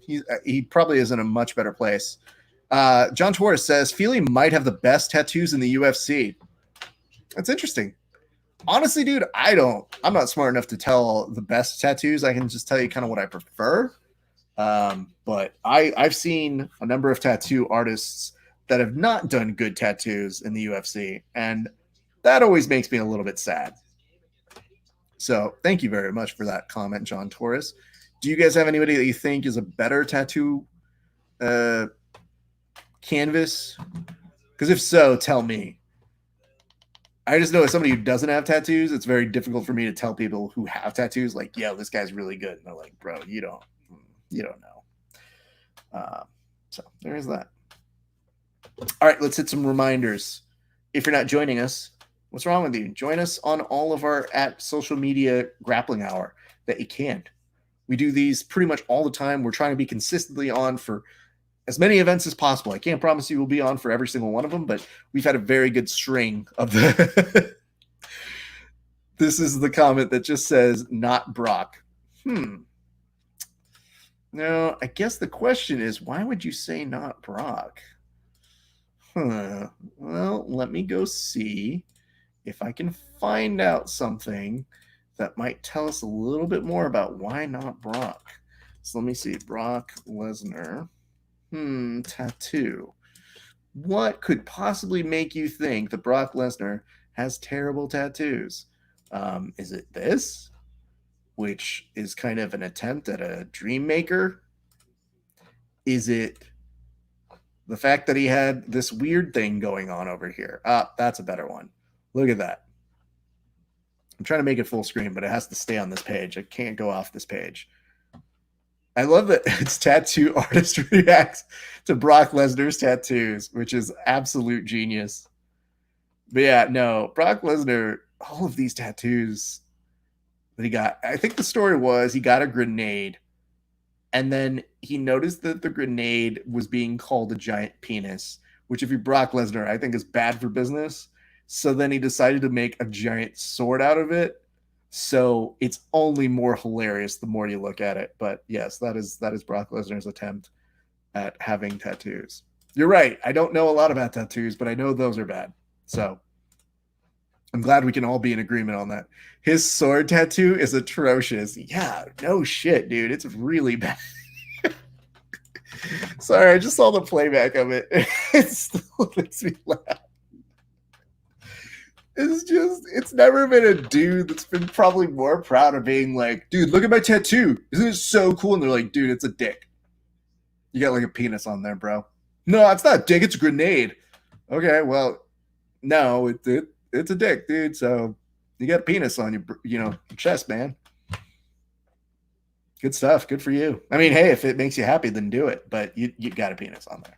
So I think that's been a high source of comedy for us here on the show for many years.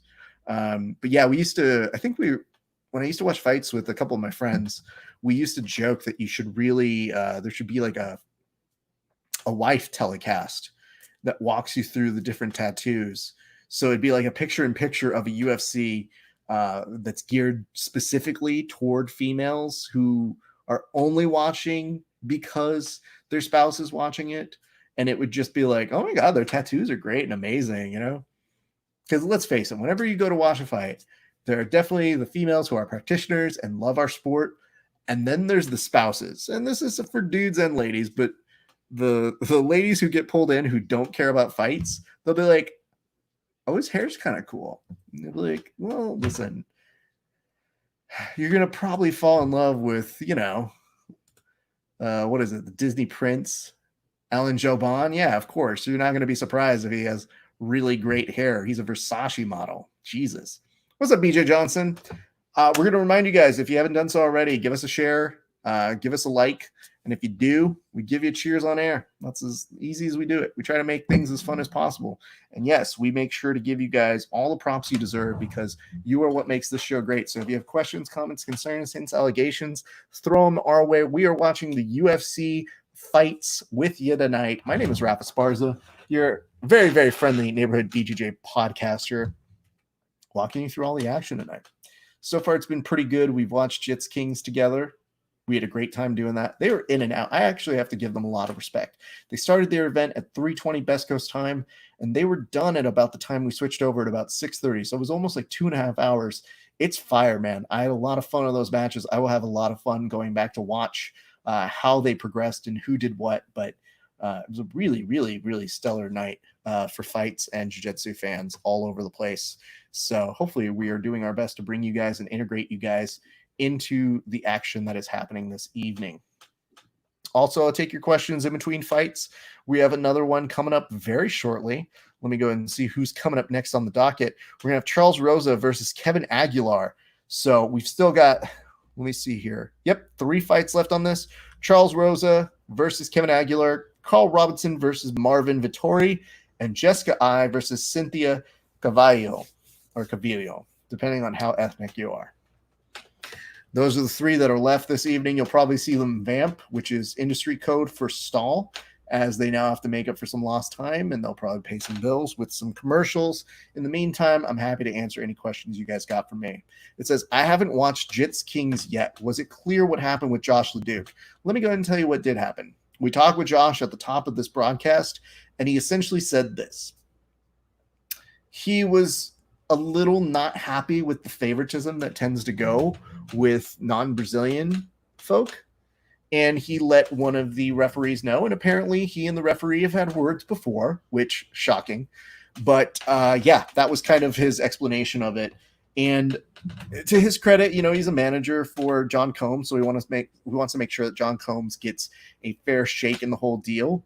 But you know, it's kind of weird because they would do a rule set where somebody would roll out of a heel hook into the crowd, and then they'd start by standing them back up without giving them any points. So to me, that seems like a little bit of a faulty system. Fortunately for the event, there were a number of really cool things that happened throughout the evening.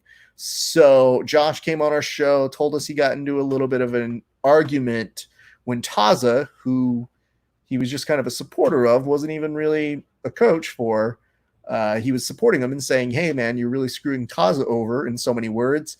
And the referee said, if you continue to speak, we're going to take a point away. Which is absurd. Like, it'd be like if you went to an event and you were a Tom Brady fan and a referee that wasn't in on their fix was basically saying, hey, listen, dummy, if you say any more words, we're going to call a 10-down penalty on your boy over here just to get at him. That's how crazy it is. Like letting a fan have more influence. But according to Leduc, they apparently made up at the end. They shook hands and hopefully cooler heads prevailed. But no, nothing really crazy happened other than as I was watching it live, I just had to stop for a moment and go, it looks like something's happening there. It's probably Leduc's fault. And bingo was her name-o. So that's the answer to your question. I'm glad you guys have it. You guys have more? Hit at me. We've all got a little moments to kill, but it looks like we're coming up next on Rosa versus Aguilar. I'll put that up for you guys. I'm going to go ahead and say this. Josh is a fine human being. If you haven't been to one of his seminars, you ain't living. You know, I only got to train with Josh for a little bit when he came out with Jourdan Hawley for the last Subversive, and it was a really good experience, man. He's really cool at what he does, and, you know, it's a cool hybrid between a little bit of catch wrestling style, jiu-jitsu. It's not like he doesn't do gi, but he just doesn't do gi. So it was cool to get that no gi experience, but with somebody who has varied approaches, one might say. A fine human being, though, debatable. Yeah, Josh is a dear friend of the show. We appreciate all the love that you guys throw to him. I'm sure when we have another one of these telecasts in the future, when we do our very fun Let's Watches together, we will have him back on the stream, as we will Jake Watson, as we will Kevin Phillips, all of our normal gang. But, you know, every once in a while, everybody's got to take a night off. Except me. I'm a robot.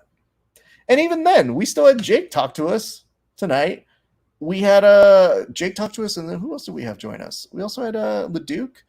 So, you know, between all things considered, the gang's always still trying to keep up and see what's going on. And even when they're not on the show, they still do their best to make sure that they're sending their love and checking in with us. So for that much, that's how you know we've got a solid, stellar group of folks that are in our group that always love doing this nonsense. So sharing this now on the Facebook. Follow along with us as we watch the fights tonight. Boom! Back up for you guys. All right, share to everybody on that side. Should I pin one of these comments? I would normally pin John Torres's Josh is a fine human being, but he's not. So instead, I'm going to say Fili might have the best tattoos. If somebody can beat that comment, I will pin it up later as a different one. But for now, Fili might have the best tattoos. Yeah, it's probably the best comment so far. Boom. All right. I think we should be coming up on the fights in just a second. Returning back, yes, we are live. Kevin Aguilar is getting introduced and has his hands in the air like he just don't care. It's a very strange thing. It looked like somebody was giving him a prayer just from that angle and the way he had his hands up. All right. And his opponent, one, Charles Rosa, who is really, he's charged up, man. He looks like I don't know if you guys have ever seen the movie Hot Rod, but he definitely looks like Kenny Powers' character walking around after saying, I've been drinking goddamn tea all day. I fucked up the line. It's supposed to be, I've been drinking green tea all goddamn day. Ish. Paraphrasing. All right, we're at the top of the round over this way. And, ooh, nice tiger, though. It's going to be a long night of making fun of tattoos. I promise you guys that. And we go straight into the action. Top of the round, 453. Aguilar in the white trunks, while Rosa is in the blue. And you definitely see Aguilar's name. Woo, nice crackdown on that. He timed it well. You saw that Rosa was going in for a kick. Now this has happened twice. He goes for a kick, and then Aguilar comes over top with an overhand right and kind of almost shoves him down more than punches him. But it's effective either way. Still feeling each other out. Nice kick over on the side by Rosa. A little bit of advancement. Then you're going to see a switch of stance by Rosa, who's going to try and use that to his advantage. Maybe trip up Aguilar a little bit. I don't love how much Rosa is trying to wind into those punches. It's not so much that they're telegraphed. It's just that they're not really 100% the most strategically placed in there. All right, moving on. Aguilar being very calm and calculated in the way he stalks here. Not seeing a ton of strikes, but you are seeing him advance. Puts a nice combination together that kind of trips up Rosa. Nothing too big. Rosa now, center of the octagon. Nice kick over by him. Well, looks like it's kind of trying to play a lower game. Which will be interesting because I think at this point now, if you're Rosa, you've seen him kick a couple times, and it feels like he's trying to get that time of every time he goes for that low kick, you see Rosa come back over up top. Nice overhand by him on that side after he rushes in. Yeah, it's almost mechanical. You are seeing Rosa continuously do that. Much love to our buddy G-Baby, who watched along with us earlier this evening. He just shared something on his social media. We'll give him proper thanks a little bit later.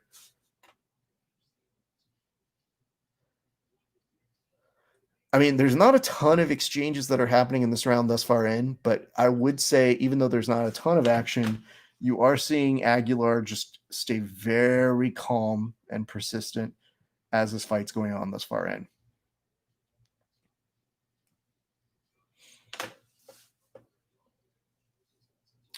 Again, with the low kick on that one, you see a little bit more of a reaction out of Aguilar. Rush in. Now, you almost see Aguilar, okay, he's kind of wilding out a little bit with his strikes. Interesting fight, man. Just both of their forms, there is a contrast. I think they're talking about it on the main card. It's a little awkward. Nice spinning back kick by Rosa on that one. Okay. Continuing over on that side, Aguilar comes in with a kick. Nothing too much there. It's not super crazy. You might see in the second one, you're probably going to see their corners act them be a little bit more urgent because I don't know that anybody's making a giant impact on this round. Earlier, I would have said that Aguilar was maybe a little bit more ahead. Rosa with a little bit of these kicks, maybe placing them just to almost even things out. So it's a very awkward round to score. Nice overhand right by Aguilar, though, right as I say that.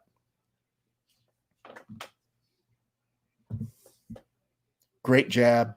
Pops up Rosa just a little bit, who returns with another leg sweep attempt. I can't tell if he's busted up just a little bit. Nothing major. 1 minute left to go in this first round. Another switch of stances as to almost bait Aguilar maybe to advance a little bit more on his terms by Rosa on this. Goes in with a little kick. For the most part, Rosa blocks it. Ducks underneath. A barrage. Nothing doing here. Now on this one, Aguilar, Sparta kicks him back. Score so far, Rosa 9, Aguilar 9. Rosa's bangs 10. I don't disagree with you here, my friend. Nice try for a single over by Rosa. Probably a well-timed one. It's a really important thing. There's one thing we know judges love. It's just attempts at wrestling to sometimes make the difference.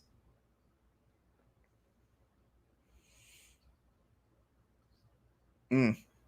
10 seconds left. Here we go. It's just, oh, man. Kick. Nothing there. We expire time. All right. Here's some reminders, you guys. If you like what you're seeing here, give us a like, give us a share. If you give us a like and a share, we give you a cheers in between rounds. We try to do our best to keep on top of everything. I'm watching this on multiple destinations, so if you guys have questions, comments, hints, concerns, allegations, all of that good jazz, I'm doing my best to try and integrate you guys into the show.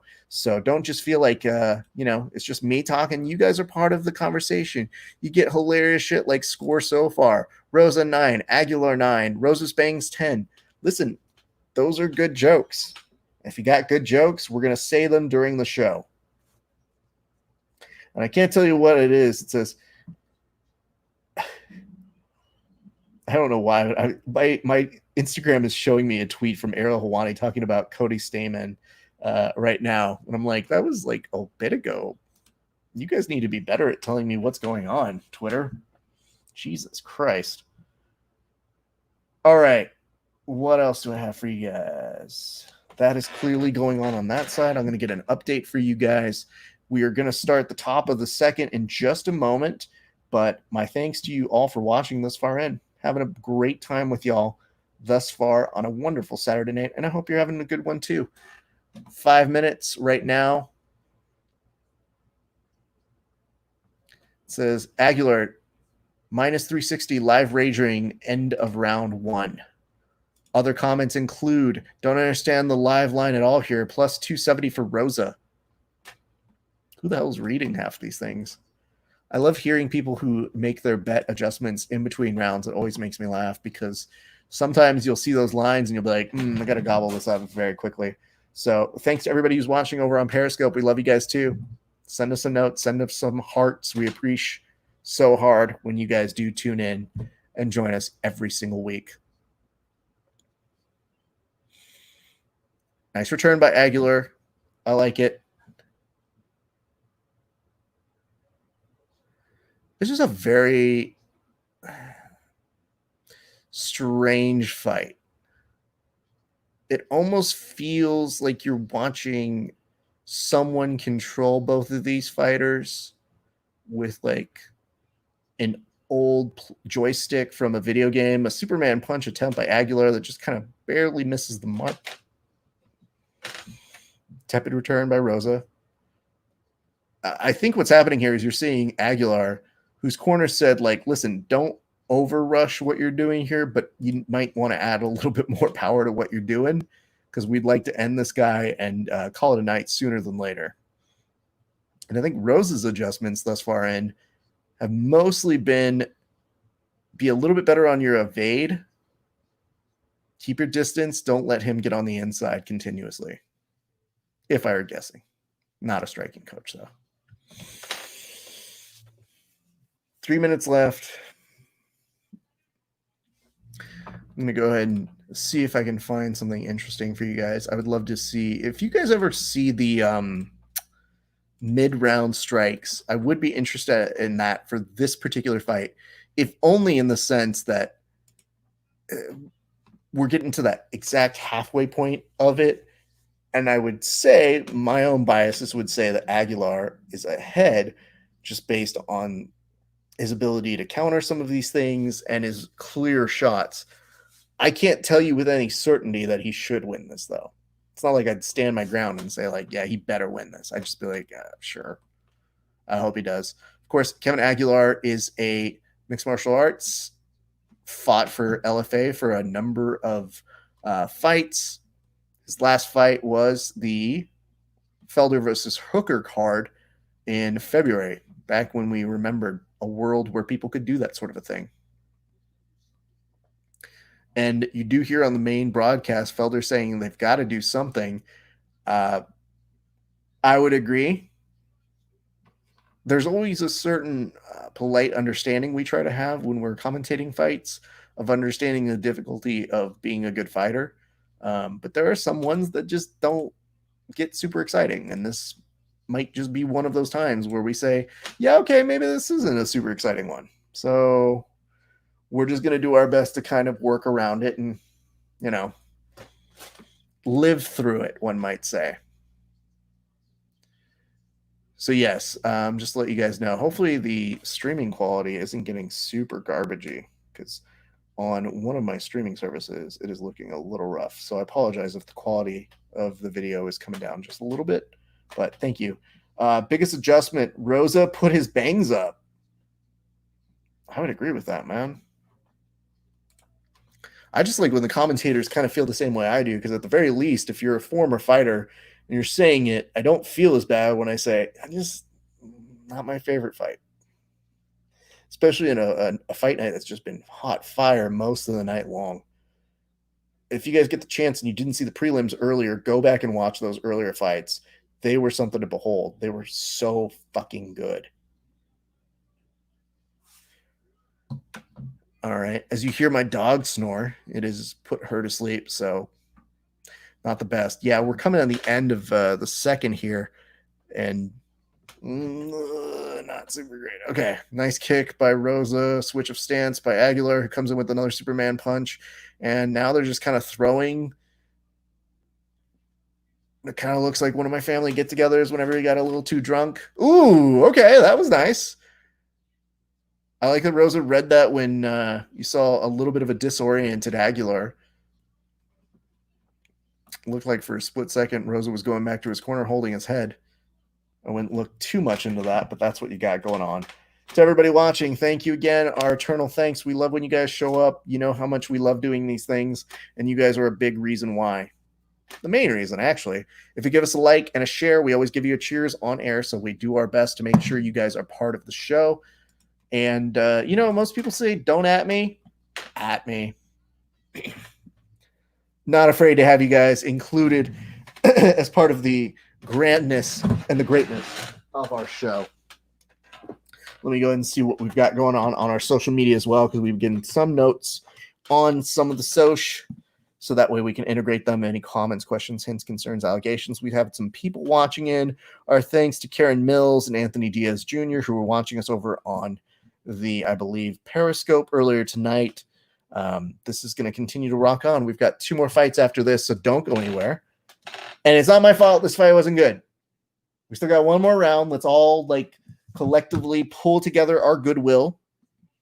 And, I'm not going to say pray to a higher power that it gets better, but let's just hope. Maybe there's still something good that can happen. It might not. It might be pretty bad. Here we go. 4:45 on the clock. 3rd round. Hey, the fight gods might be answering, because they're just kind of throwing. At this point, they don't really care how they're doing it. It's just, you see Rosa's a little busted up. His face has a little bit of crimson red on it. Aguilar, mean mugging ever so slightly. The thing I wouldn't discount for them is maybe they're as mad as we are at how this looks. Maybe they're like, yeah, I fucking really want to let this go to get a win.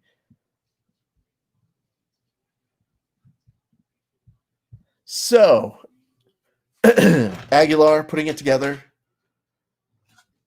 Nice overhand right.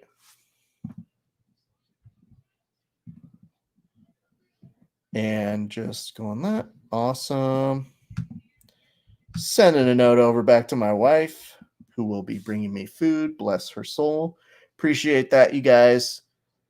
3:44 left to go over on this.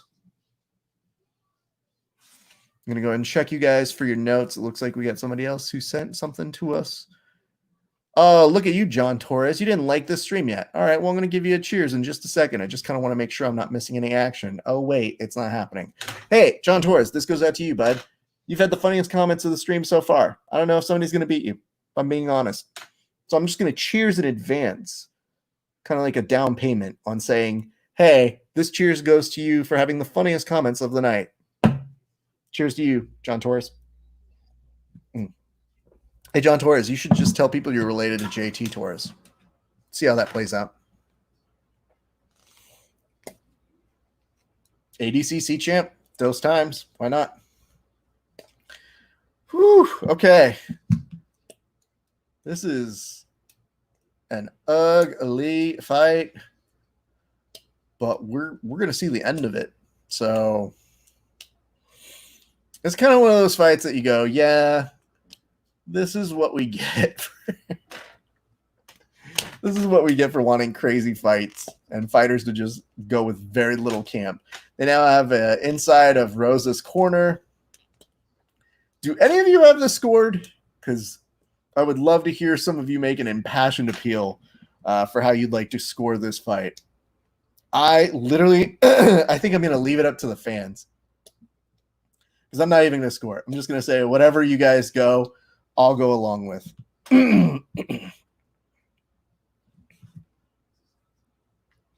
My apologies if the stream is downgraded on a little bit of resolution here. I don't know what's going on that. Where it's leaving here, it looks just fine. So I'm going to go ahead and get off of maybe a streaming service on my phone. It is on wireless. Hopefully that makes it go a little bit nicer on the clear side. But maybe the UFC heard me talking shit about this fight and decided to lower my resolution, even though I've got good upload and download speed here on my cable provider. But there you go. I see a little bit of an improvement. So again, my apologies. Swing and a miss by Aguilar. They do not put enough beer in this. I mean, they're going to make it through the end of this fight. So I don't know what we got going on. There we go. There's a return back to the quality you know and love. My apologies. I hate when it lowers the stream quality. Ooh. Takedown. No, reverse. No, stand up. Damn it. I would have actually been happy with the takedown there. I would have just been like, bro, just anything. Make an impassioned appeal as to why we should like this fight. Aguilar times one of Rosa's punches, just ducks underneath it. Rosa comes in with the kick. Says Dana's going to scream at Mick Maynard for having this on the main card. Yeah. I mean, especially this in retrospect over touchy-feely or where it is. 0-0 is why you haven't scored. I just have to say,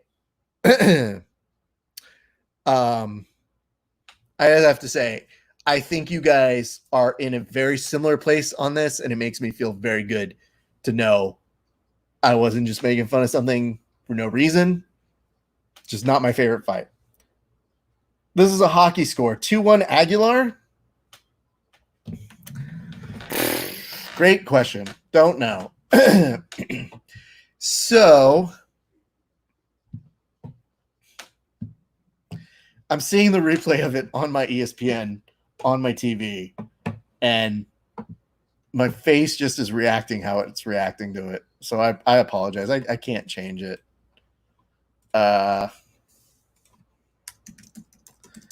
Sweet. My wife has ordered me food. Not 2 rounds to 1. 1-0, 0-1, 1-0. I guess. I wonder if the stats people took this one off too. Yeah, I would literally promote any of the undercard ones over this, but that's all in retrospect, so I can't be a complete dick about it. It's just hard because sometimes people take some of these clips and they put them out of context, and this is one where I don't even know we need to talk to the winner. We should just move on, go straight to the next fight. But I'm glad, Megan, you're on our side on this. There's a hockey score, 2-1. We're going to love all of these because it just reminds me I'm not such an asshole as I make fun of some of these elements in this fight. All right. I don't even feel like reminding you to like our show. Like, that's how bummed about this one I am. Let's hear what the result is. You do see a little bit of a scratch in bed over for Charles Rosa.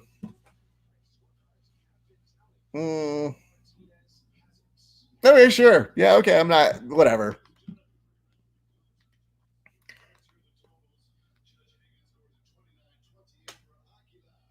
Okay, so it was by split.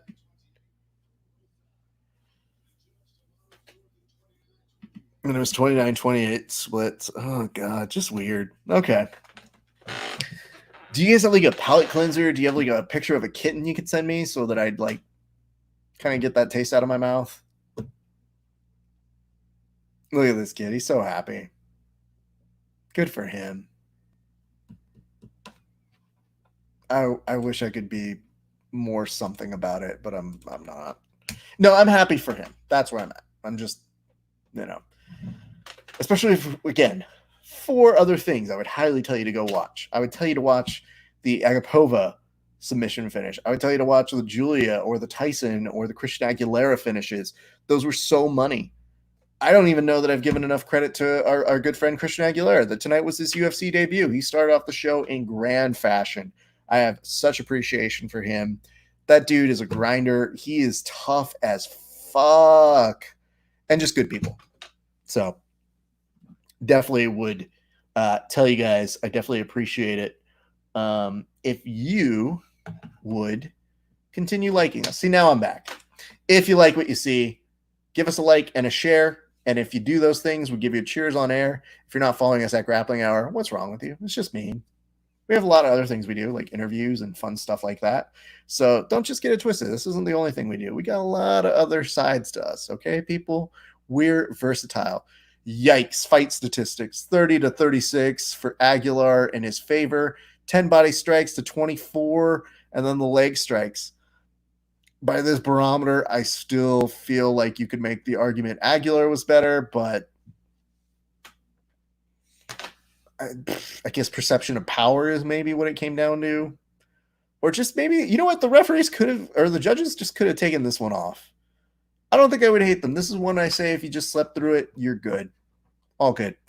Spend the next 2 minutes watching the entirety of the first 3 minutes.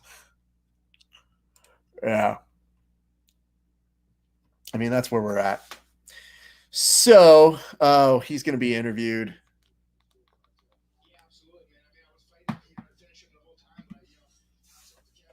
Says he was fighting to finish him the whole time. Hats off to him. He said he was surprised that it went to split. Felder's asking if he was nervous at all when he was starting to bleed. Says that he feels fine about it. It's just something you got to do. Hey, Pat Gessman, thank you very much. We appreciate you watching this and giving us a like. This cheers goes out to you. I will never call you more boring than that last fight that I just saw, because that would be an insult to you. You're like the exact opposite of that fight. Interesting. Nice. Good human. Ooh, that seems bad. Anyway, long story short, cheers to you.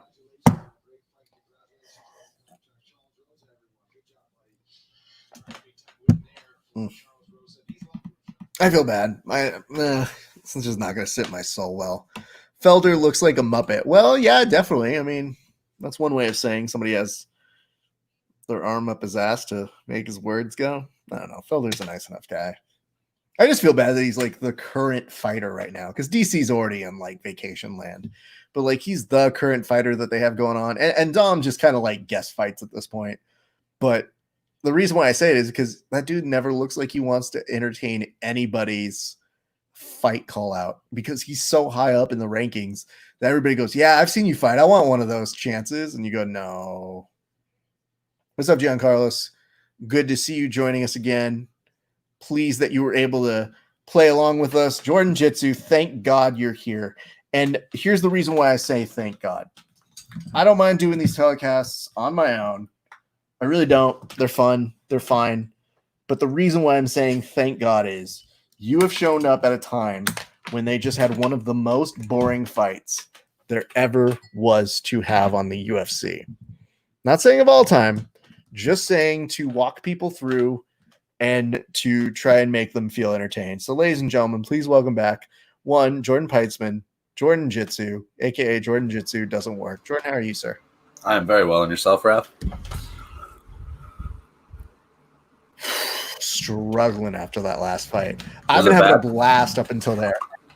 It was rough, dude. You know what it is? It's one of those fights where you don't want to make fun of the people not having a great fight because it's just kind of mean, but there's nothing else to say. It's just like, well, this is happening.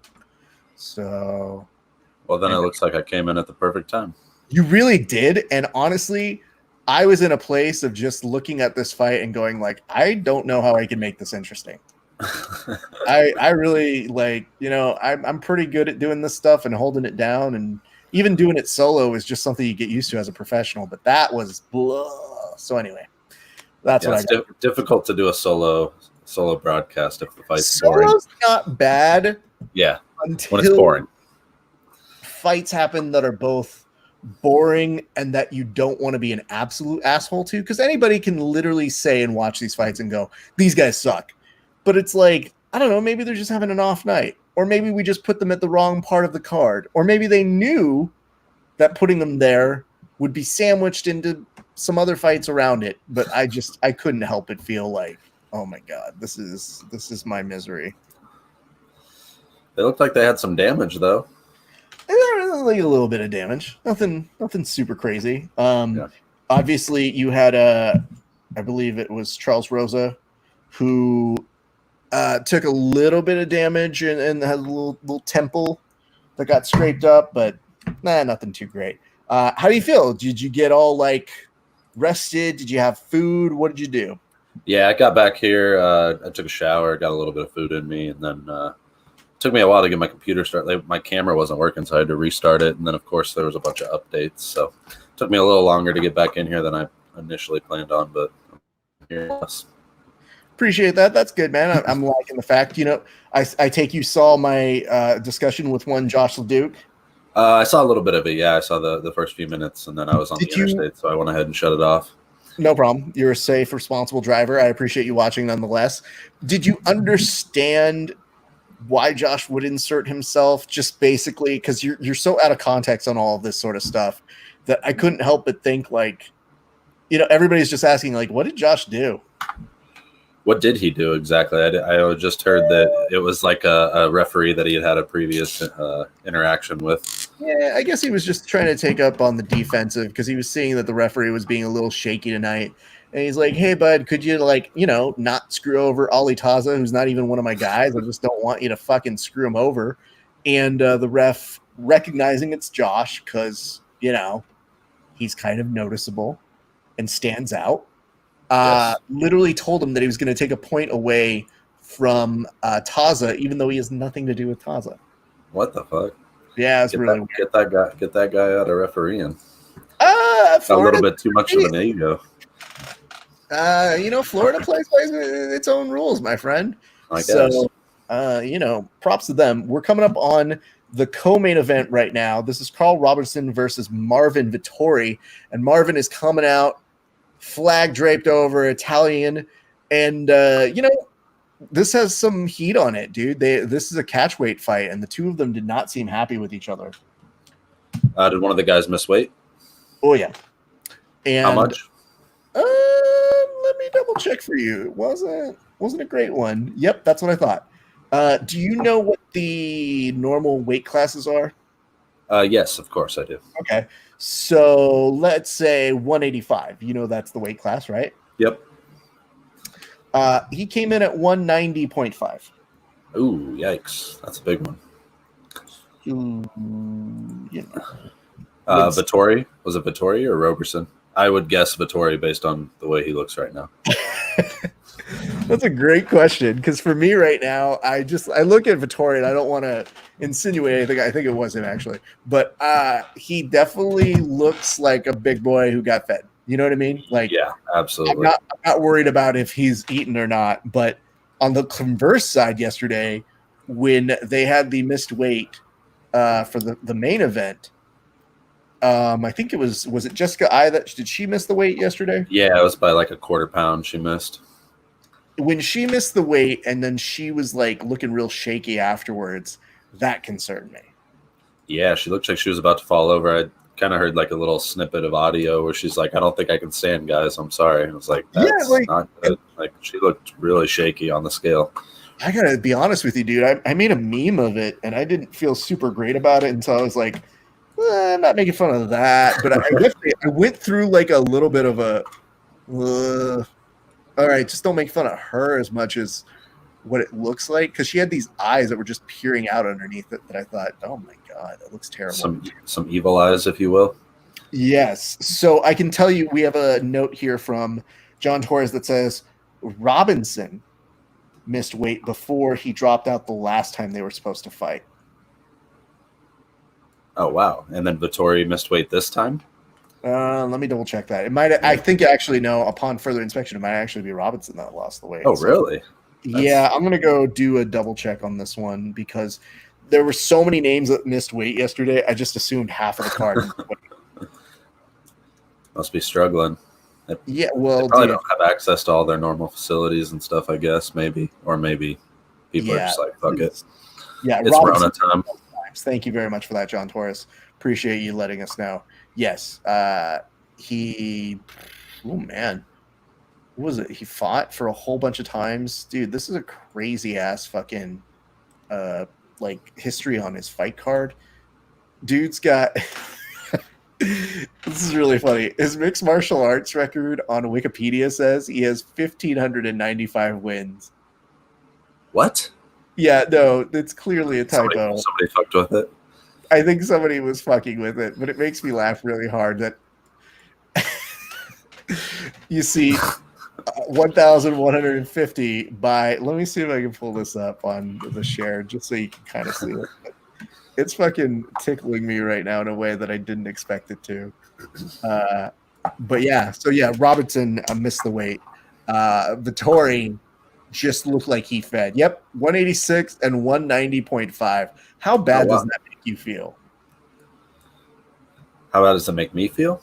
Well, I'm just saying if you were fighting him. I'm not saying you personally. Like, man, I get you. Look at this fatty. Don't you hate him? I gotta find. Oh, there's my tab for the fights. Good man. We're probably not synced up. Yeah, I might be. They're showing Mergliata right now for me. Let me see. Over on my side, it is. I've got a 1 being brought down by the ring girl.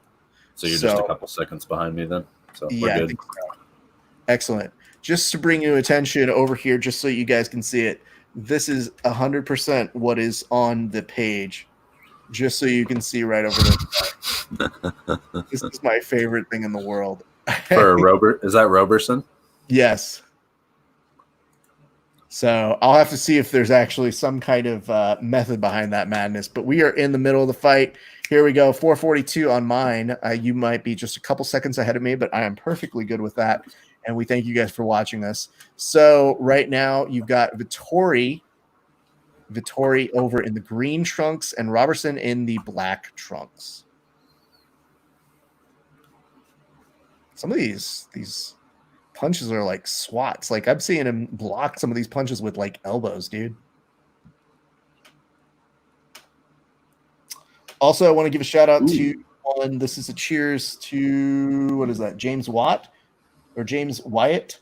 James Wyatt, thank you very much for liking us. Appreciate you, bro. Cheers to you. Thank you very much. Thank you, James. So we're doing a thing now. Anybody who likes and shares this, they get a cheers. I like that. Yeah. Took me a while. Did I get one earlier? You did. And you would know that if you watched it and instead watched the show instead of driving like a responsible person, dick. But yeah, I just thought about it and I was like, oh yeah, that makes sense. How do we give props to the people who tune back in? Because a lot of the folks who come back to see us are repeat customers. So it just made me think like that's what we're gonna do. I think it's a nice thing. So where's Matt Kaplan? He's got to be around somewhere, right? We're not gonna cheers him. Matt Kaplan doesn't like anything. So if you say, hey man, you gotta like him, Matt Kaplan's gonna be like, yeah, but what are you gonna do for me? Nothing. I'm not going to do a goddamn thing for you. This is interesting. We're on a back take that's a little sloppy, but hey, listen, dude. We got action down on the floor, and Vettori may not have the cleanest way of getting this takedown, but man, is he doing it by attrition. He's got it. Mm, Good control on the ground up against the cage. absolutely. Strong far side underhook, and then using that left hand to control the wrist, and then just getting off some punches. That's nice. Absolutely. And these are like little baby punches, but still like, man, at the very least, anybody who's that well fed and on top of you, you just don't really want to have to deal with that. 2:28 left on my clock. What's up, Mike? Good to see you, bud. Glad you made it to the show. And you're going to see very slowly but surely Vettori. Ooh. I mean, if you really wanted to, you could probably just pass the choke. Oh, you're already ahead of me on that. That looks good. Oh, he's going to put it up against the cage. Oh, I was about to say, I think good escape from Roberson. Hey, man, you hit it right on the nail on the head when you were saying he should be using that cage to prop up against him. If he had the ability to use some of that chest compression. Oh, my gosh. Oh, we're on it. What?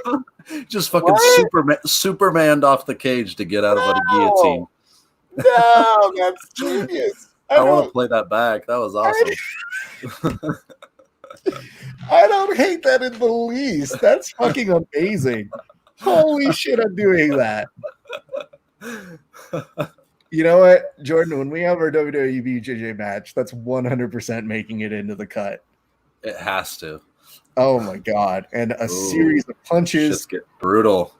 We should be good to stop this in a second. I mean, I was gonna say we got to be right back into that front choke. Yeah. I mean, I appreciate the ref taking a knee to just be like, "What are we doing here? How's this looking? You're looking pretty rough there, bud." I think. I mean, they're not big shots, I guess, but looks like he's going to give up. He's going to give up that rear naked choke, though. Yeah. He doesn't even look like he wants to fight it. Yeah, he's out. That's it. Maybe Vettori. I'm sorry, not Vettori. Maybe Robertson. Oh, did he go out? Kind of. I think the impression I'm getting right now, without seeing him fully close up, is that I think he might have been exhausted by the weight cut. If he couldn't cut any more weight, and he's kind of bowling over like that, he tapped, so he was still with it right then and there. But I think his body was giving up on him, because you mentioned he was ready to give up that rear naked choke. Yeah, he looked like he didn't want to be in there once those shots were coming off, and he turned his back, and he didn't even really fight the hands or anything.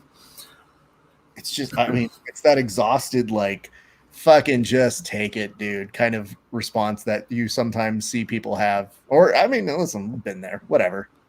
Oh, yeah. I'm not going to pretend like I haven't been there. There have been a couple people who I'm like, if I let them submit me, then I can start over, right? Yeah, absolutely. It's a strategic battle. I'm being like, fuck it. Then I'll just heel hook them real quick. Fuck them. Well, let's see. If he's still out on the ground when they return in a second, then I think we'll have a better idea of where he's at. But Jesus Christ, dude. I see Vettori. Do you see him yet? Do you see Robinson yet, or are they not putting the camera on him? No, they haven't showed him yet. And it looks like they're cutting to commercials and stuff, so we probably won't see him until we come back for the official hand raise. It's usually not the best of signs, but it says from John Torres, if you can't cut within 4 pounds and perform, you might be in the wrong weight class. This is a Jeff Foxworthy bit. You might be an overweight piece of shit. Cut 4 pounds and get in the right weight class, and you fall asleep in the middle of a rear naked choke, then you might be a light heavyweight. Oh man, that's someone I had almost forgotten about, Jeff Foxworthy. Well, I mean, your mustache is about very that. esque. It's Joe about, Dirt, Jeff Foxworthy-esque. oh my god, that's so amazing. Let's remind the people. You've got Jiu-Jitsu Woodstock. When are the dates? The dates for that are August 21st, 22nd, and 23rd. So second to last weekend in August here in Des Moines, Iowa. Beautiful, beautiful.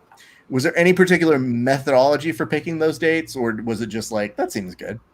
So it was really at the mercy of the venue. The venue that we're working with now, I mean, it's going to be our forever home here in the city of Des Moines. They're one of the best groups of people that I've ever had the chance to work with, and we haven't even done an event with them yet. But they've been completely amazing, and that was the only date that they had available. I hadn't talked to them for a few weeks, and they were already starting to book events up for July and through August. So that was the date they had available. So that's what we went with. And it worked out just about perfect. I like to have about 8 to 10 weeks to plan an event. And that's what we got. I mean, it's right in that pocket, but it's definitely going to be like, I know that's going to be where the bulk of your time is going to be spent over the next few weeks. So I definitely look forward to hearing more about it. And, it's going to come together over that time. But just what a great idea, dude. Yeah, man, I'm super excited for it, and I'm just overwhelmed with the amount of support and the excitement coming from people outside of Des Moines. I mean, I know there's giant groups coming from Portland. There's a giant group, if they open the border, coming from Saskatchewan, Canada, and places all over the nation that are really, really excited and want to come out to Iowa for it. So I'm glad that. Sometimes you think of something like that, like a BJJ Woodstock or something, you have this big grand idea, but is it going to be well received by the public and by the community? And fortunately, thus far, it has been. And it's affordable too. What's the rate that you're charging for it? For the show? Yeah. So Saturday night's show is just $35 a ticket.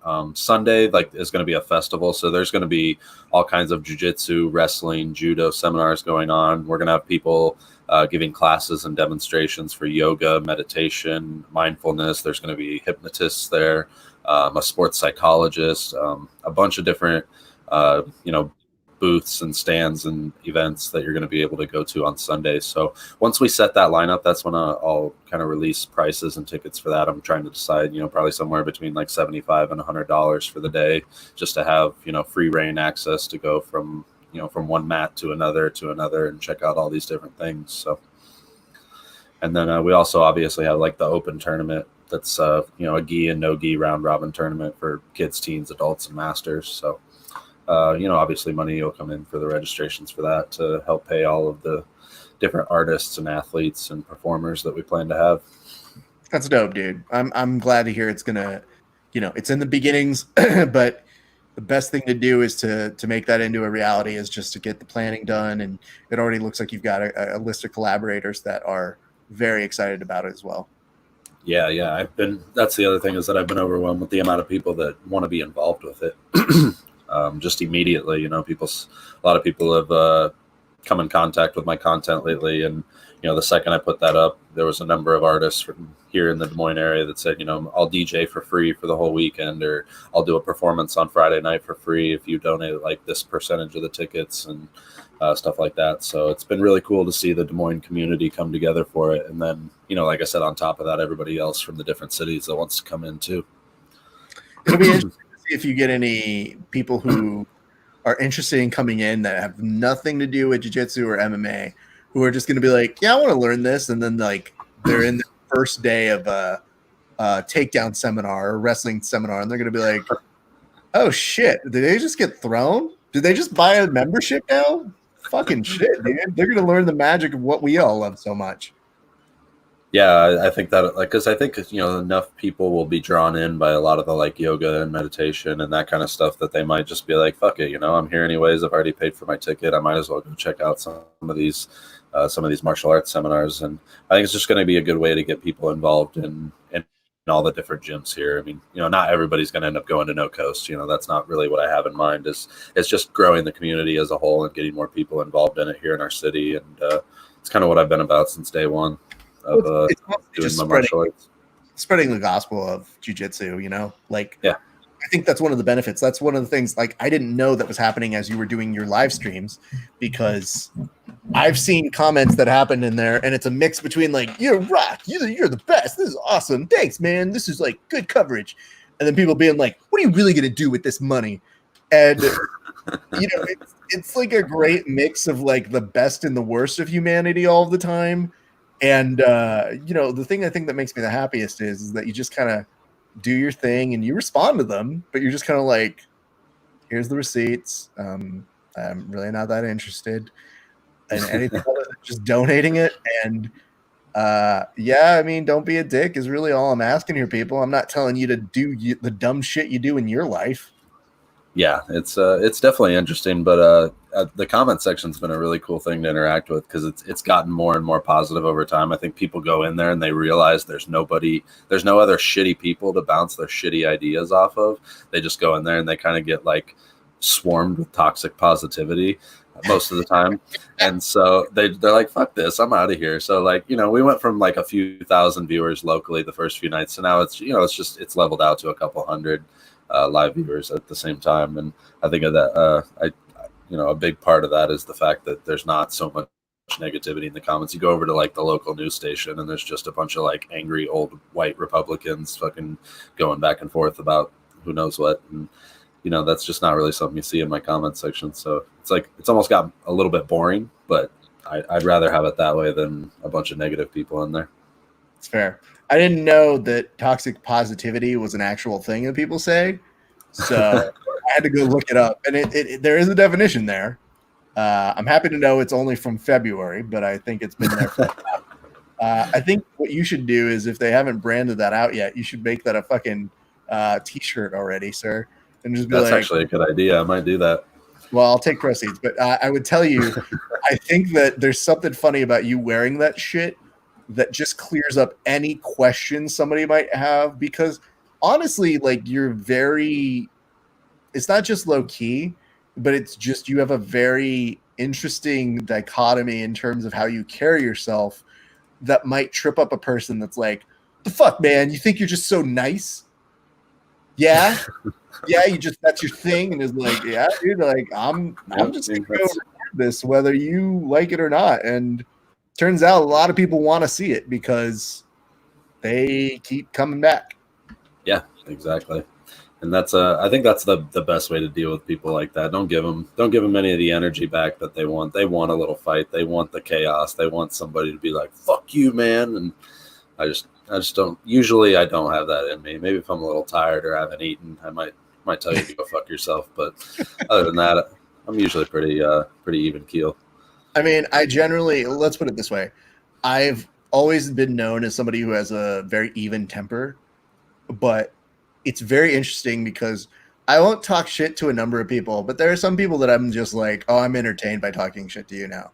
And you've kind of entered that realm where I'm not talking shit about your jiu-jitsu, but like, if you fall off a chair and then you just try and leg drop it, then I'm usually like, that's garbage.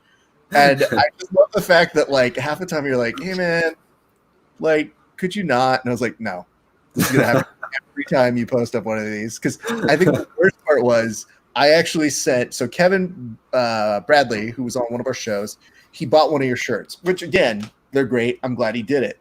And he puts up 2 chairs and then he's like, look at me, I'm getting ready to come through and I'm ready to be a pro wrestler kind of a guy. And I'm like, no, you're not. You weren't here before 2 weeks ago, Kevin. You don't even care about pro wrestling.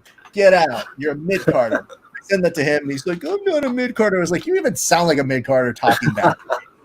And then I send that to you, and yours is just kind of like, when will you be cool with me, man? I was like, never. You're never going to see me be cool with you from a pro wrestling standpoint. Every other fine I'm good with, but no. Yeah, there's certain days where I feel it a little bit more and I give it back to you, and the other days I'm just like, come on, man. I mean, the funny part is when you were saying it, it just sounded like you were in between going somewhere else. And I was like, oh, I can't tell if this is sad or good. Just keep doing this. But like, yeah, I find it so funny that so many people have an ability to just be thrown and their energy get thrown by people. And that's the hardest part about the social media, is mitigating. Yeah, I don't need that in my life right now. Not at all. You know who else I'll talk shit to? Fucking Mike Padilla. I'd say maybe he has the second best hair in jiu-jitsu. Take that, Mike. Boom. Who's got the first? Well, that would be his arch nemesis in hair and sometimes in jiu-jitsu, Jason Hayden. Of course. The two of them have literally, this is before I was even involved, the two of them were just like, nice hair, bro. It was like, oh, you guys are weird, but that's amazing. I'm so glad you guys have a war between hair and who has better hair product. Yeah, make that work. Well, that's awesome, dude. Well, I look for this. I think what you need to do, though, you need to plan as your pro wrestling consigliere, I would tell you need to plan some kind of chair moment at your Woodstock because Ooh, I hadn't even thought of that. see, this is why I'm a genius. Because you need to have something that's going to go viral. You need to have your Jimi Hendrix guitar on fire. You need to have your Dylan Goes Electric moment. You need to have something that the people are going to remember. And those clips do pretty well. And now that you're going to have a crowd there, I mean, why not? That would be awesome. That's definitely going to be something that I incorporate in now. I'm glad you mentioned that. You're welcome. I'm gonna be interested in how many people will show up to Jiu-Jitsu Woodstock that found me through those chair videos. That'll be interesting to meet someone that was like, I am here in Des Moines, Iowa today, face to face with you because you put up a chair of you abusing, or a video of you abusing a chair. I mean, I think the funny part is people forget this is as good as we had it 2 months ago. Like, now we can see people and we can be a little bit more around them if we take the right precautions, and some areas are looking even better where they can start to do some normal things. But like 2 months ago, you hitting a chair was literally us going, put that on repeat. That's fucking great. Good. I'm glad he's doing that. He's going nuts. The same SpongeBob song every time. But for the rest of us, I'm just sitting there and I go, man, if you show me that maybe in a year and a half, especially after I get to do the next WWE BJJ week, somebody will be like, man, did you see the guy with the chair? And I'll be like, Unfortunately, I did, yes. Yeah. He's a jobber, I know, but I mean, his chair form isn't bad. I just like the fact that, like, some of your movements are always like, that's pretty good. All right. You can tell the kid, your brother's definitely he definitely had to be on the receiving end of probably the beginnings of some of those things. No doubt about it. They were tormented as children. Every time I learned a new pro wrestling move, I was like, hey, Joey, come over here. Or, I mean, whichever brother. You didn't even care. You're just like, hey, Joey, like, I'm not your brother. You are now, Tombstone. Over here now. I want to do a last ride through the fucking, oh, man. I remember one time my dad had a few extra pieces of drywall, and we set them up like tables, and we slammed each other through them. Oh, all the memories are pouring back now. Did that hurt? No, it was pretty. I mean, they were just soft pieces of drywall. I mean, I'm probably hurt for them. I mean, I don't think I ever got slammed, so I guess I can't really say if it hurt. Yeah, that's the hardest part for me. Whenever we do like anything that's funny, like, you're too big for me to pick up, but some of the smaller guys I look at and I go, well, you're small, so it's just how it goes. Whenever we do like any of the kind of choreography to it or figure out the blocking of it. But I would say, though, I was less worried about the drywall and more about where you land, because landing when you're a kid is like you're just rubber and you just bounce off shit. Now you take one bump, you're like, that's it. Yep. I had one bump, guys. And that's the one bump that's going to happen. Well, when you're a kid, you don't have a clue how to take one. True, but you know what? It's funny. I watched some of those like 80s and 90s matches, and I mean, especially now that you do jiu-jitsu and you learn break falls and all that, some of those guys were taking some of those bumps without break falls, and it's like you see them now all messed up, and you go, "That's why." Like, I don't know how a guy like Jeff Hardy is not just. I mean, he has to be just completely destroyed. There's no way. There's no way his body works well. No, and I mean, that's the sad part is, all things considered, they're still kind of youngish in life, but in pro wrestling, they're like a million years old. Yeah, he's not still doing shit, is he? He is, just not as crazy. Oh gosh, okay. And there's a rumor. I don't think we talked about this, but there was one that made me laugh so hard that Rob Gronkowski, hosted this year's WrestleMania, and they wanted him to take a bump, that he would fall into a chorus line of WWE superstars that would catch him, but like from the top, like a high structure, fall into them, they'd catch him. The rumor in this article was that apparently Becky Lynch was saying that Vince McMahon said he's trying to convince Gronkowski to take the bump. And Gronk's like, I really don't want to. And Vince reportedly did the bump to show him he'll be fine. Like gets up, jumps off the thing into the people, and then was just fine. And I put up that as the headline that said, I don't want to fact check this. I just believe it's true because anything opposite of that is just a letdown. Yeah, that would be disappointing to find out that that's not true. Yeah, no. And I mean, is it being confirmed but isn't true? Probably. But to me, I don't want to live in that world. I want to live in the world where Vince McMahon at 74 just goes, all right, I'll do it myself. And you go, I'm taking off my suit jacket and fucking doing this thing. But yeah, we had a couple people talk to us about I should put this up. Yeah, it's already up. It says Thomas Flota says Eve versus Calvillo started. They are walking out right now. What's up, Quentin? I like that Quentin has Hitman in his nickname, but I've yet to see one sharpshooter from him. It's not really a good leg locker if you're nicknamed Hitman, and I've never seen it. Just saying. There's some guys he could throw that off against. He should do that. Do you know how many times I see people in like a 50-50 situation that I'm like, even tonight at Jits Kings, I was like, they're just wasting it. It's right there. Come on, just step over. Y'all can hit it. He literally clamped his legs over like it's already done. When I get back to competing, I think I'm just going to make that my goal. Honestly, dude, I will feel no better part of my legacy than making that happen, even if I'm only tangentially responsible for it. But I've told people, I'm like, listen, I had one guy come up to me after I showed him an entry that I do that I like kind of makeshift with some of the guys here. And he comes up to me and he goes, Raph, I compete all the time. I will do this for you. And I was like, oh my God. This is like, it's when you have that good jiu-jitsu idea that you go, is this going too far now? After I showed it to Canuto, I was somewhere and they go, hey, Raph, show your entry. And I was like, okay. Canuto looks at me, stops me and goes, show it again. And I was like, I'm not going to show it again because you could actually pull this off. You actually didn't show it to him again? No, I did. But what I did was afterwards, I had a long talk with him and I was like, listen, kid, you do a lot of flashy shit. And the only reason why it's funny is that I put a little heat on it, but I never really hurt anybody. There's a way to not hurt somebody. And there's different ways that you can trick it where it's like an optic illusion. And I was like, but if you do it really fast, someone's going to get fucked up and there's no like middle ground. That move is the one where you do it and it hurts or it doesn't.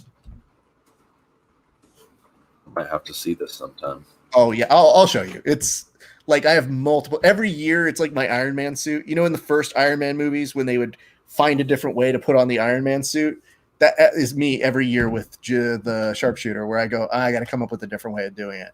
So I've done it from like half. I've done it from taking someone's back. I always have one different thing that I'll kind of mix in with it. And they're surprisingly possible. So Quentin says he'll do it. Prove it. That's what I got for you, Quentin. I won't believe it. Do it at BJJ Woodstock. Yeah, absolutely.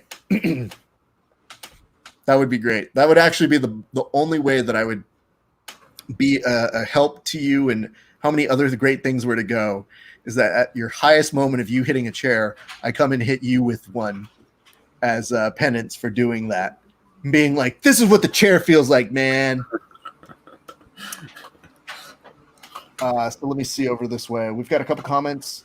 I want to go ahead and just acknowledge real quick. Again, Quentin says, you'll do one. You better, dude. I'm going to be looking for it. We have everybody already made their way to there. This is your main event. This is Jessica I versus Cynthia Calvillo. How do you say her name? Do you call it Calvillo or Calvillo? Me? Mm-hmm. I have no idea. I barely even know. I think I've seen her fight once. That's it. Fair enough. I'm probably the worst analyst you could have possibly had on for UFC fights, but I'm here. That's not true, because in the last fight you had a great breakdown of how he was able to use his wrestling to go ahead and get the rear naked choke. Which, by the way, are we supposed to cheers that? I think we were. We are supposed to do that one. I'll let you do that one, dude. Let me grab my drink real quick. Okay. Oh, you don't have a drink already? What the fuck? You do. Go get your drink. As we wait for Jourdan to come back, we'll remind you guys, if you're watching, the best thing that you can do is, if you like what you're seeing here, give us a share and a like. And if you do, we give you a cheers on air. But we also cheers those who get finishes within regulation, and we've been doing that all night long. Quentin also says he will be at Woodstock if only he can do trucks as well. So I'm pretty sure that'll be something that you could probably do there. I don't think you would have a Woodstock without making it 10th Planet friendly, to say the least. But yes, Jourdan, will drugs be there? Absolutely. All right. Before this starts, BYOD. Thank you. I'm going to let you go ahead and do the cheers before we see the exact moment of them starting. But this one is going out to one, I believe it is Venatori. Yes, indeed. Cheers to Martin Venatori. Venatori, I don't know. Nope, sorry, I fucked up. I gave you the wrong. It is Marvin Vettori. So there you go. Cheers to Marvin Vettori. Your aggressive onslaught, paired with my presumptuous comments about your weight, resulted in, the crumbling of your opponent. He turned his back. You took the rear naked choke and you put him to sleep. Cheers, Martin Vettori. Cheers, indeed. Marvin, whatever the fuck it is. It's been a long day for him, Marvin. So understand this. He might have thought that you were the one that came in overweight, but you couldn't possibly pull off a rear naked choke like that if you didn't make weight. You clearly did. You did your job. Thank you, sir. I like the fact that at a certain point, we've had some people who have seen these cheers and then go back and watch it, and they'll send me and they'll be like, you guys are funny. And I'm like, mm-hmm. As long as you think that, then we're all in good places. I can't tell you how you're going to react to it. Hey, we got a cheers on out to Michael Fitzgerald. Cheers to you, good sir. Thank you very much for watching. We appreciate you joining us. We're going to get excited for this main event right now, but we want to say thank you very much for your support. It means the world to us. Thank you, Michael. Did we also cheers Quentin? I don't remember. I just remember talking shit to him. I don't think we did. All right, I'll give him. Does he deserve it? Well, if they like the show, I have to give them one. So I'm already at 4:45 on my clock in the fight. You've got Calvillo in the blue trunks, and then you've got Jessica I in the camouflageous black trunks. Both of them feeling it out. This one is a 5-rounder, just to let you guys know. It's weird to see a 5-rounder without a belt right now. Yeah, the cards have been so stacked lately. This one just kind of a little underwhelming, but they got to do what they got to do. Man, that's the whole thing. We just everybody's just trying to get by in these times. So they got this one. I think they've got another one in like 2 weeks or so, and then they've got so many goddamn events. And the same thing over with Third Coast Grappling. There's 2 more of those, or 3 more of those coming up. I can't even keep up with those anymore. I know. That's why today I was actually really stoked for the Jits King one, because it was a 116-man thing, and all their participants wanted murder. Like, that's what they were going for today. Yeah, that was a great bracket that they put together. And those are a lot of guys that I would definitely like to have out for our event in August, and definitely a handful of those guys I will be reaching out to. Good man. Yeah, you did. Did you say how much it was from like most major cities? You were saying like it's like $200 airfare from most cities. Yeah, basically $200 or less from just about every major city in the U.S. to Des Moines for that weekend right now. So if you guys are thinking about coming out here, get your flights right now because they're pretty cheap. What a smart plug! Look at you. I saw that and I was like, that's a pretty convincing argument right there. Yeah, well, and I know that's always kind of like people's like hesitation with wanting to come to Iowa. Is a lot of times flights are expensive to here because there's not a lot of direct flights. But we've actually gained a few more cities that take direct flights now, like Miami, nice. Dallas, a bunch of other ones, whatever. But yeah, so I thought that was a good convincing argument to get some people out here who might have hesitated otherwise. Nice. I mean, so far so good. Jessica I looks a little bit better than I thought she would, given the fact that she didn't make weight. I was was a little how she shaky. would look. But Calvillo is also, she's caught her a couple times. So, all right, we have a nice little fight on our hands. To all of you who are joining us, thank you very much. We appreciate you guys joining us here on our live fight companion. We are watching the Jessica I and Cynthia Calvillo fight. If you got any questions, comments, concerns, hints, allegations, hit us up in the comment section. Your comments are part of the show, so we'd love to integrate them even as we are live. I just felt like this weekend's fights were not super anticipated. Like, the biggest thing for me was seeing that we were going to get my good friend Christian Aguilera joining the UFC tonight, and he made a huge debut with a massively awesome knockout. But everything else, I was kind of like trying to make myself excited for. Yeah, who did he fill in for? Because I feel like that was a different. Was that a late replacement? He was the late replacement. I want to say within the week. I want to say last week we got word he was going to be replacing and making his UFC debut. And monster, dude. He's a great, great fighter. So I knew it was a matter of time before we see him in there. But of course, he made money debut tonight.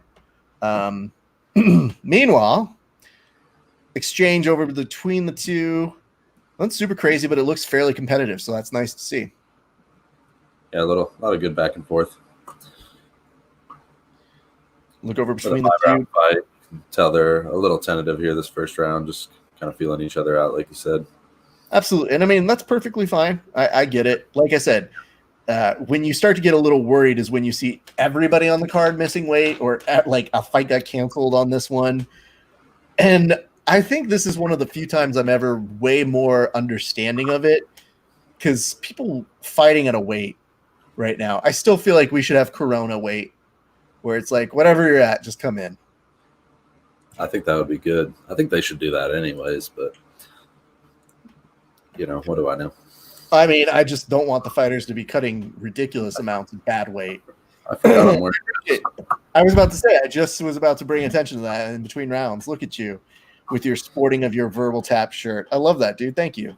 Of course. I'd kind of forgotten that I put it on before the podcast. It was something that I thought you would notice, but then I realized it's been out of frame the whole time. Well, that's the whole thing, is I like looked down as you were pulling it down. I go, was I dumb for not noticing that? Like, normally I'm like eyes like straight on and being like, what are you wearing? Can I promote it? Oh, is it my shirt? Awesome. Yeah, this one's going to go out to Quentin Pablo Rosenzweig. This cheers to you, sir. It's contingent on you pulling off a very good sharpshooter entry. If I don't see it, I'm not ever going to use your middle name. I'm just not going to use it whenever we introduce you. I'm just going to be like, this is Quentin, whatever his face is. So, cheers to you, sir. Thank you for liking and sharing.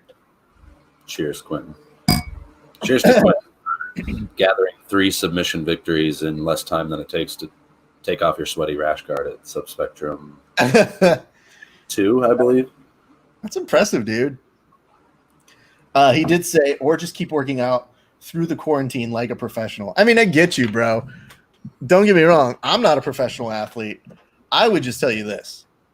I think it's a weird situation to fight people, period. Like, weight cuts in the UFC and in MMA in general can be very, very drastic. And they've tried to make measures for that. And some fighters like to have that advantage, and I totally get it. But when you see somebody shake and they still don't make weight, I guess the question is, if she had made those 0.25 pounds, would she still be that shaky, and is it that worth it? I don't know. That's a good question. That's what we like to pose. 4:26 on my clock over here. You see Jessica I got nice pop by Calvillo on that one. So very nice. Good return, though, by Jessica I. Almost seems like somebody who just starts getting a little bit more like she woke up and goes, fuck you, you hit me. God damn it. I'm going to hit you back now. Yeah, she looks a little bit stronger in this round. Yeah. Nice takedown defense, a good knee to the body. Oh, but then Cynthia keeps on it, gets her to the ground. Yep. Up against the edge, too. Hey, it's that trip, dude. The trip's money. In MMA, yeah. I mean, it's good in anything, obviously, but you see it work really well in MMA. Well, because they can only go so far. Sometimes when you're wrestling and there's no bounds, somebody can just kind of shake it off a little bit easier. Yeah, and if you know there's going to be a wall that impacts you, sometimes you have to fall into it a little bit more, concede it, which sucks, but it is an interesting thing to watch. Or you just bounce off of it like Roberson, Superman style. That's still, I guarantee you, however we block that is going to be the best thing in the world. Because I looked at that and I go, I guess I've never seen anybody think about doing that in a submission. I don't think it's wrong. I think you could probably get away with trying to do it. Yeah, I think I've seen a video out there of like an amateur MMA fight where it happened, but I've never seen it in like a UFC fight or a high level pro fight. I guess I'm just more confused as to. I always like to know where I'm going to land. And that just seems like one where you're like, well, wherever we end up is where we end up. Didn't work out too well for him either. I mean, yeah, no, definitely. But if he had gotten out of it, he would have been a genius. Yes. And even then, I'm still willing to give him props for doing it. It looks like right now, Calvillo is weighing down. I like that nice little back strip over on the backside to go and pull her down. Yes, nice. Hooks in. Now, this is an interesting moment. This is always that telling moment of how good somebody's back control is, because so many people will pop off of it, Yeah, and in this position, like, when an opponent's like posted up on all fours, if you can get double underhooks, I think that's the best control that you can possibly have just to maintain the position. But absolutely. You see you're going for that Kimura grip there on the left arm. I mean, whatever helps you keep your center of balance. Because I just there was a fight earlier tonight where somebody just literally slip and slided off, and it made me so sad. But it was like he had no intention of trying to submit anybody. He was just like, "Fuck it, dude. I just want to punch him, so I don't mind. Whatever." But the jiu-jitsu part of my brain always is like, "You did a lot of work to get that back. It's yours." Yeah, I like the way that she's using almost like a half Nelson, like the elbow framed against the back of the neck just to help flatten her out in this position here while she's got control of that left arm. Kind of switches over for a split second. She could probably even stand to, yep, there's the body triangle. Good for her. That's going to give her some more time to make this really bad. And I always get the feeling that MMA people are going to squeeze that body triangle way harder than your average jiu-jitsu practitioner. Yeah. I mean, that's going to take a lot out of them. And, when you're able to punch people in the face, and that definitely takes a lot of energy out of the opponent. What's always like, it's hard enough to like stand up period out of something, then to have all of their weight on you as you're trying to get up just puts all of that on like your lower back and shit. Yeah. Face down with a body triangle has got to be like one of the worst places possible to be, or with both hooks in and hips driven in. Yep. I know there have been like sometimes when somebody will do it and I'll just have that initial reaction of like, ow, like this isn't a submission. It just sucks. Fuck off, dude. Yeah. And it's always like white belt wrestlers that get me in it too. We're doing like EBI overtime rounds or something. And I turn the wrong way and end up face down. And I'm like, fuck, man, you could almost submit me with this shit. Well, that's the whole thing is I look at them and I go, do I have to do the mean fucking bullshit that I need to do now? Because I'll pull that out of my card catalog. I try to keep it on the nice version, but you made this war. Is it true that like Hulk Hogan got his shin broken the first time he did like a jiu-jitsu lesson because of that like back mount, like little ankle lock shin or elbow in the shin that you can do? I believe they refer to that as getting like stretched out, I guess, in the old business. And so that's what Hogan said, that he got his leg broken. Hogan also says a lot of things that I think is hard for me to ever take more than face value. I actually just listened to him on Stone Cold's podcast. I don't remember exactly when he came on. And, sometimes just listening to him put himself over is like, it's what you're supposed to do, so I guess I'm not mad about it. But he was like prefacing it with, "Oh, well, brother, man, I hate to make this about me kind of a post, but it's just what it is, brother. It's what happened." And I'm just halfway entertained by it, but also like, yeah, this probably isn't fact. You know, I would need to have some other person verify it, especially when he's talking about like Macho Man, and he's like, "Yeah, Randy was so out of his mind, man. That was crazy. You know, Randy. I don't know why he would hate me. He just did." I'm like, what did you do to him, dude? Must have done something. But at the same point, of all people that you are saying is the barometer of sanity, Macho Man Randy Savage doesn't necessarily inspire the most confidence to be like, I'm sure he's an upstanding man. I'm sure he was of perfect capable mind in that. Yeah, not an outstanding citizen in that particular area. No, but also a very, very good rapper. So we'll come back to that another time. Third round, 407 left to go. Tyrone Woodley. Oh my God. Can anybody be Tyrone Woodley? I don't know. I'd love to see a rap battle. Maybe that's what they'll do afterwards, or that's the pre-show to Woodley taking on one Colby Covington, as they have to have a rap battle before they have their fight. Oh God, no! Please don't. So again, I think if you're Cynthia in this fight so far, you're feeling pretty good. And Jessica, actually, for as much as she got dominated that last round, doesn't look really depleted. Yeah, I'm surprised. I mean, she must have done a good job of conserving energy in some of those positions and just doing enough to survive rather than exhausting herself trying to escape. Mm-hmm. All right. We're about to hit that halfway point of their fight. It's a good time to remind people. If you're not following Jourdan, you should do it. Jourdan Jiu-Jitsu doesn't work, or Jourdan Jitsu doesn't work. Follow that. The guy's been busy. He's been basically every day streaming. I know because I stream every day. When I see him streaming these marches every day and actually going out and in the public and giving you guys a bird's eye view to everything that's going on in his community. Thank you for bringing a highlight to that. Hey, man. It's good stuff, and it's nice because, like I said, you've done a very consistent job, but it's also a very important thing to people to see the positive side of it, and that's something that you've been really, really consistent at doing. So that's really nice, man. Thanks, man. It's nice to have people appreciate it for sure, because it is a lot of work, and it's a lot more exhausting than I thought it was going to be. Holding a camera for 3 or 4 hours, and then right now in Iowa it's 90 degrees and hot and humid, so it's been brutal. Doing my best to stay hydrated. I was almost going to tell you you need to get one of, because I see you with your little prop that you have. It's like a what are you using for that? What is that gimbal?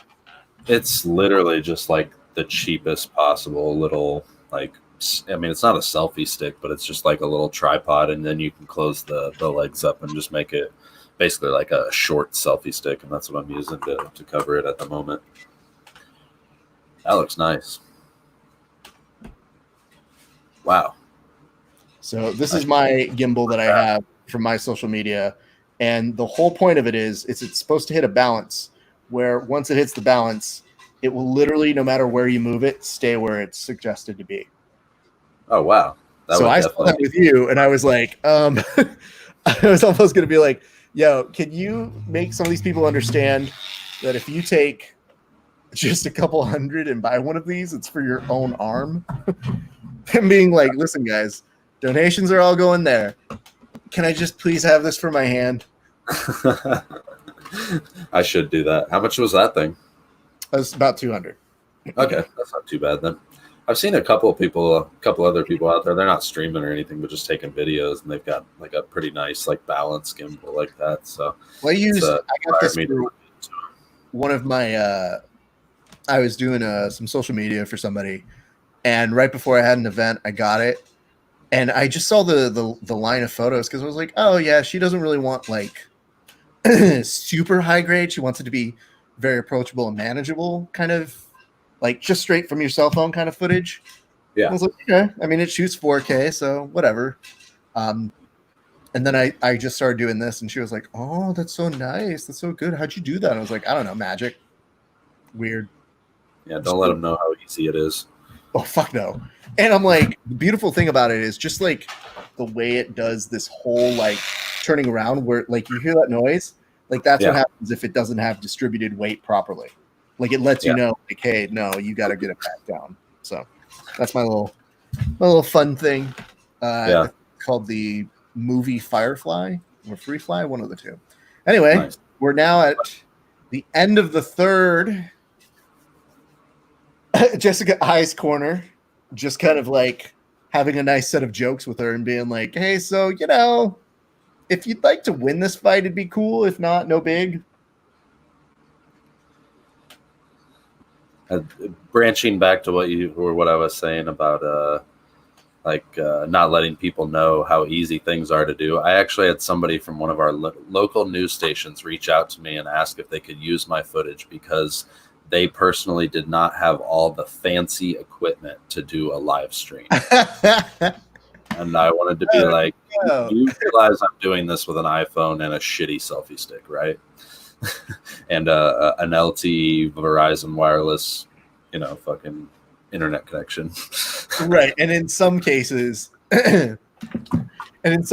not even full reception. Like there are sometimes that you go, sorry guys, I think a tree got in the way. Yeah. Yeah, we were in like a really like wooded neighborhood, and for whatever reason, it kept going out. Okay. I got 436 here. I got 428. Hello. But Good to see you. Nice takedown. Using that front headlock to try to pass. Jessica's doing a good job of keeping her right knee just barely in between the hips of her, but now she loses it, and Cynthia's going to climb over, take the back. Do you use that front headlock a lot? Absolutely, yeah. I use that to pass the butterfly guard all the time, just to harass people's necks and get them to forget about their legs and pass with it. I love that. Because that was essentially how Combs was able to get Jake tonight. Yeah, I'll have to see if I can go back and rewatch some of those matches. Because you said it was a 16-man tournament? I didn't realize that's what it was. Yeah, wait, let me double check that. I was like, wait, I might have. No, you're probably right. I've had so many things on my mind and so many things I've been paying attention to that it's been hard to keep all the details straight. Absolutely. No, it was 16-man. And I've trained with Combs. I haven't trained with Jake yet, but Combs can really force that position. Like, obviously, he's good at guillotines, but he's really consistent at being able to make that work between his lanky body and just the way he transitions very well. And, Jake was doing a really good job. Like, it was a good match between the two of them. And Josh saw his opportunity, and that's one of those open areas where you go, yeah, that's the move you can't let him do, dude. No doubt about it. Where's Jake actually from? Is he from out there in California? Jake is actually out in Arizona. Okay, gotcha. Again, hard to keep that straight, too, where everybody's from. Well, I always tell people, I'm like, it always feels like Arizona and New Mexico just gets grouped into one thing to me. Yep, same. So when he goes, hey, I'm from New Mexico, I go, Arizona, got it. Yep, somewhere down there in the southwest, I don't know. This region. I'm here, they're somewhere here. Yep. Is usually what it amounts to on this. Ooh, I don't want that. You should, if anybody ever has a back triangle on me and hit me with an elbow, I don't think I would be around anymore. Oh, fuck that. No bueno. I mean, again, all things considered, Calvillo's winning. I mean, if Jessica could mount a really good offensive here, she could still be in the fight. Punches still look pretty strong. It's just in terms of control and takedowns. I mean, all these takedowns have been fairly solid. That one obviously didn't finish, but I just like the fact that Calvillo's just been persistent enough to be like, I'm comfortable enough to almost dance around the end of this match. Yeah, she looks really comfortable and confident that she's going to do enough to win this fight. Well, we might be looking at an all-fiver on this one. Yeah, unless she can get it to the ground and try to find that finish from the back. I mean, it's been hard to come by thus far, but maybe if Jessica gets tired. I mean, I guess I don't see her gassing out the way I thought she might coming off of such a brutal weight cut like that. But if she does get tired, I guess she could potentially get finished on the ground. Yeah. I mean, I definitely see this with 1 minute left to go. We'll probably go into a fifth round. When we go into the fifth round, if you're Jessica, you kind of just need a finish. There's not really any other equation that gives you the win here. Yeah, and it's based on what you've seen, it's going to be difficult for her to find a finish. I mean, unless she gets just one strike knockout. I mean, she's been outclassed on the feet. She's obviously been outclassed on the ground. Well, I got to be honest with you. We're getting the fight I thought we would get. I'm not sure I knew what to expect. It's not like I'm thinking this is a terrible fight. It's just, okay. Yeah, that's about right. What's up, BJ Johnson? Good to see you. Thank you for coming back to the show. What's up, BJ?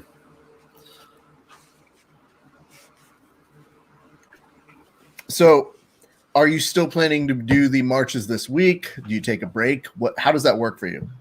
I kind of just play it by ear. Luckily, the groups have kind of started to they've been getting some actual traction with some of the stuff that they've been doing inside the Capitol and inside the State House. So, the marches have been a few days in between, which has been nice to give ourselves a little bit of a break. I'll probably continue covering just as many. I like to wake up in the morning and just based on how I feel. That's what I like to do. I don't like to force anything. I don't like to schedule things too far out in advance. So if there's something going on and I'm feeling up to it, I'll be there for sure to cover the events. And thus far, that's been pretty much every day. It's a pretty cool community to go be a part of. So it's something I've enjoyed doing and something I'd like to continue doing. Well, maybe you start your own alternate press. I probably should make an alternate page. That way, the people that are interested in specifically that can go to it, because there are a lot of people that are. Once I started posting about jiu-jitsu for like 2 days, they're like, "Hey, I'm only here for the marches. You gonna go back to doing that? What?" Like, there were no marches the last 2 days, so I talked about jiu-jitsu. That's what I get paid to do. Oof! They just showed us a statistic that Jessica I has had control for 0%. Ew, yikes! Like 0% on ground control, which makes sense. So, Thomas, Yeah. To answer your question, not great for Jessica I. So you may see her act with a little bit more reckless abandon in this round.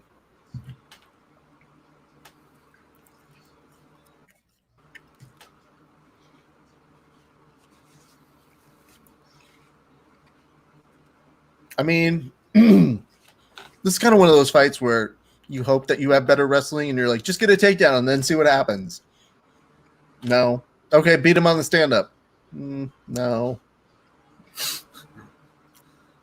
Well, what else do we got? Kicks?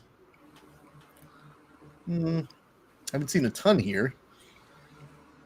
Yeah, like I said, I think it's just going to be hard for her to have that reckless abandon. Just like where is she going to get a finish?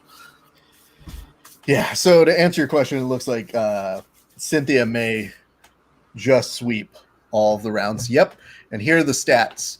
Eve basically has 28. She outstruck her in the first round, but then basically that went away for the next 3. And when I say outstruck her in the first round, that's also not taking into consideration the amount of time she had not in control on the ground.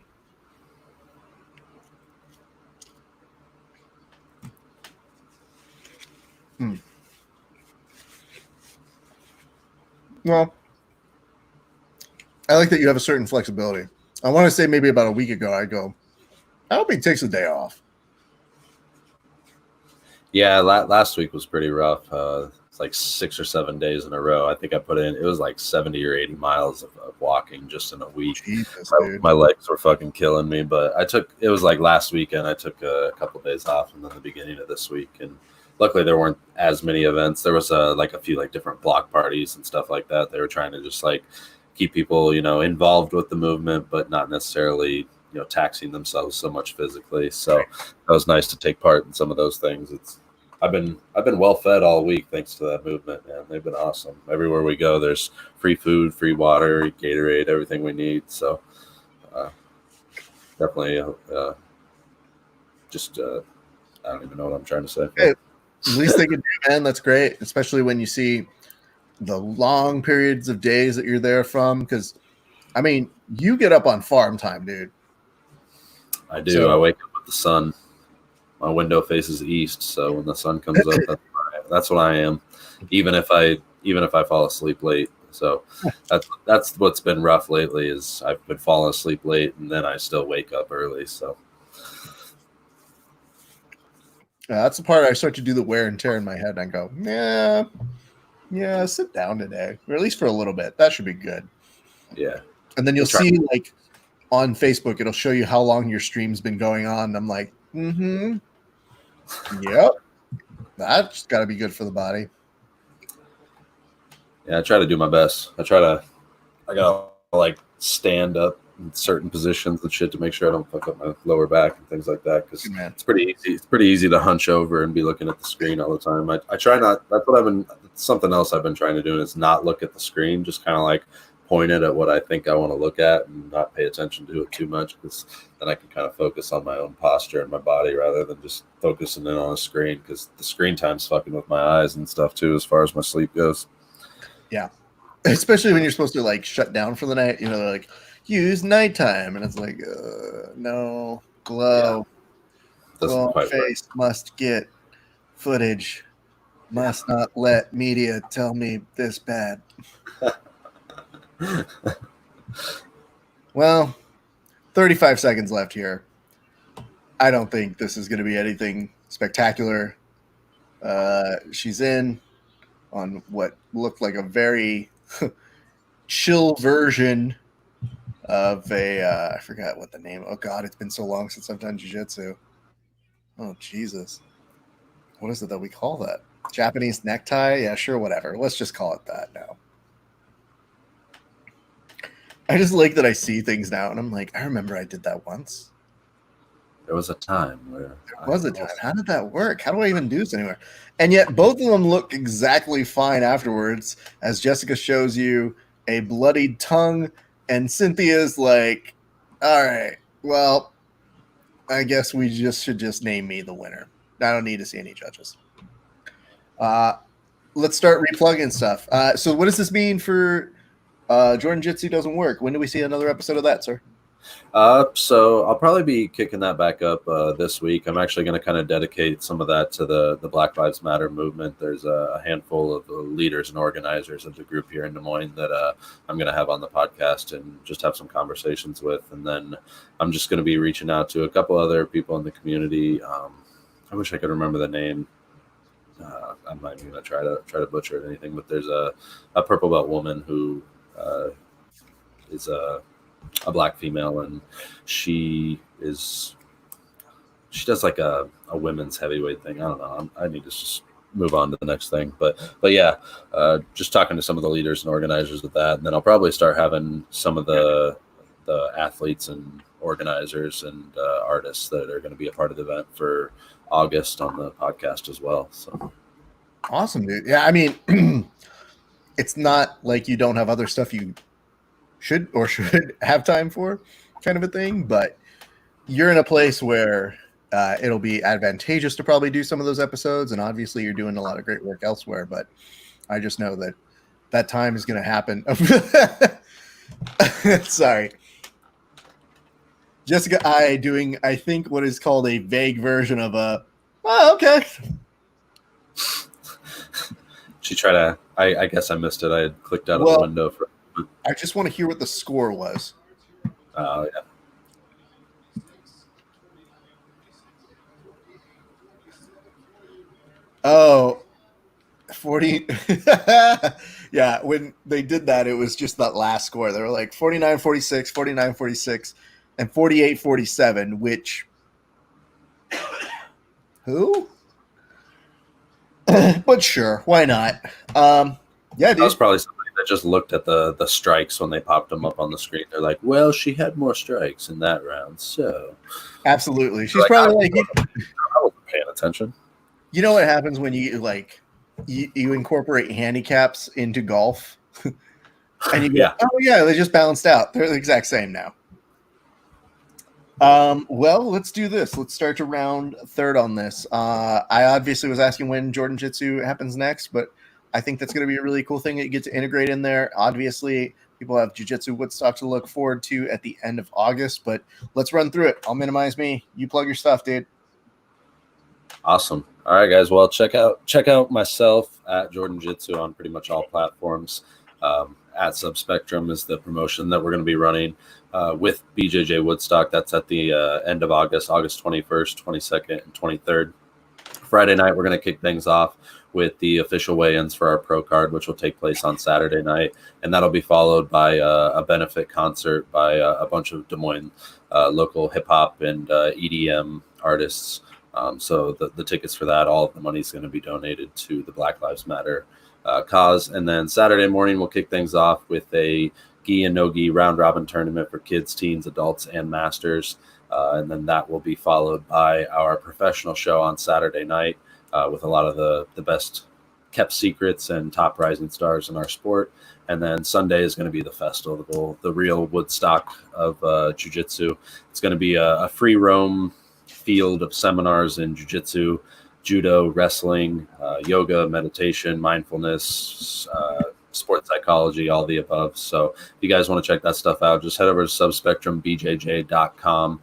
There's a bunch of, I tried to make it super simple. There's just like 5 links that you guys can go to. You can apply to compete. You can register for the tournament. You can donate, which we're going to be doing like a universal profit sharing. So many people have reached out to me and wanted to give money to the cause. So I feel weird taking that money. So what I'm going to do is I'm going to take that money and I'm going to evenly distribute it universally to all athletes, performers, artists, instructors, and demonstrators that will be taking part in the event on August 23rd. So if you guys want to do that, hit the donate link on subspectrumbjj.com. And just check out everything that we got going on there at the end of August here in Des Moines. The venue is really, really cool. It's Franklin Junior High. It's not actually a school. It used to be, but it's a big renovation project here in the city of Des Moines. It's going to be a central hub for entertainment for generations to come here in the city of Des Moines, and it's going to be the forever home of Subspectrum while we are here and in our city. So check it all out at subspectrumbjj.com. Look at that. Nicely done. All right. Well, ladies and gents, I'm just going to do a quick cheers to you for all your good work, sir. Great stuff, man. Very proud of you. Very excited to see all the stuff you're doing. Looks like you got a lot of planning on your hands, but just very, very excited to see what's going to come in the next few weeks. So cheers to you. Thank you, Raph. Stick around. Let me just close out this thing real quick. I'll talk to you off air in a second, but to you guys, our friends, let's say this. If you're not following us on all of the platforms, so that's Facebook, YouTube, Periscope, Twitter, Twitch, go do that right now. We'd appreciate it. In fact, in the time that Jourdan was talking, Caroline George from Iowa followed us at the Grappling Hour. Appreciate that. That's great. We love to see it. We have lots more content to come. We're going to have lots more interviews this week as part of our hashtag Save Jiu-Jitsu Gym series, as well as some of the folks we're going to reach out to that impressed me over this weekend at the Jits Kings, and who knows who else. Let's see if we can make a play to get Christian Aguilar back on the show, because that was some debut he made tonight, and he's a super good stand-up guy. That's what I got for you guys. It's been a great day for grappling. We'll see you on the mats eventually.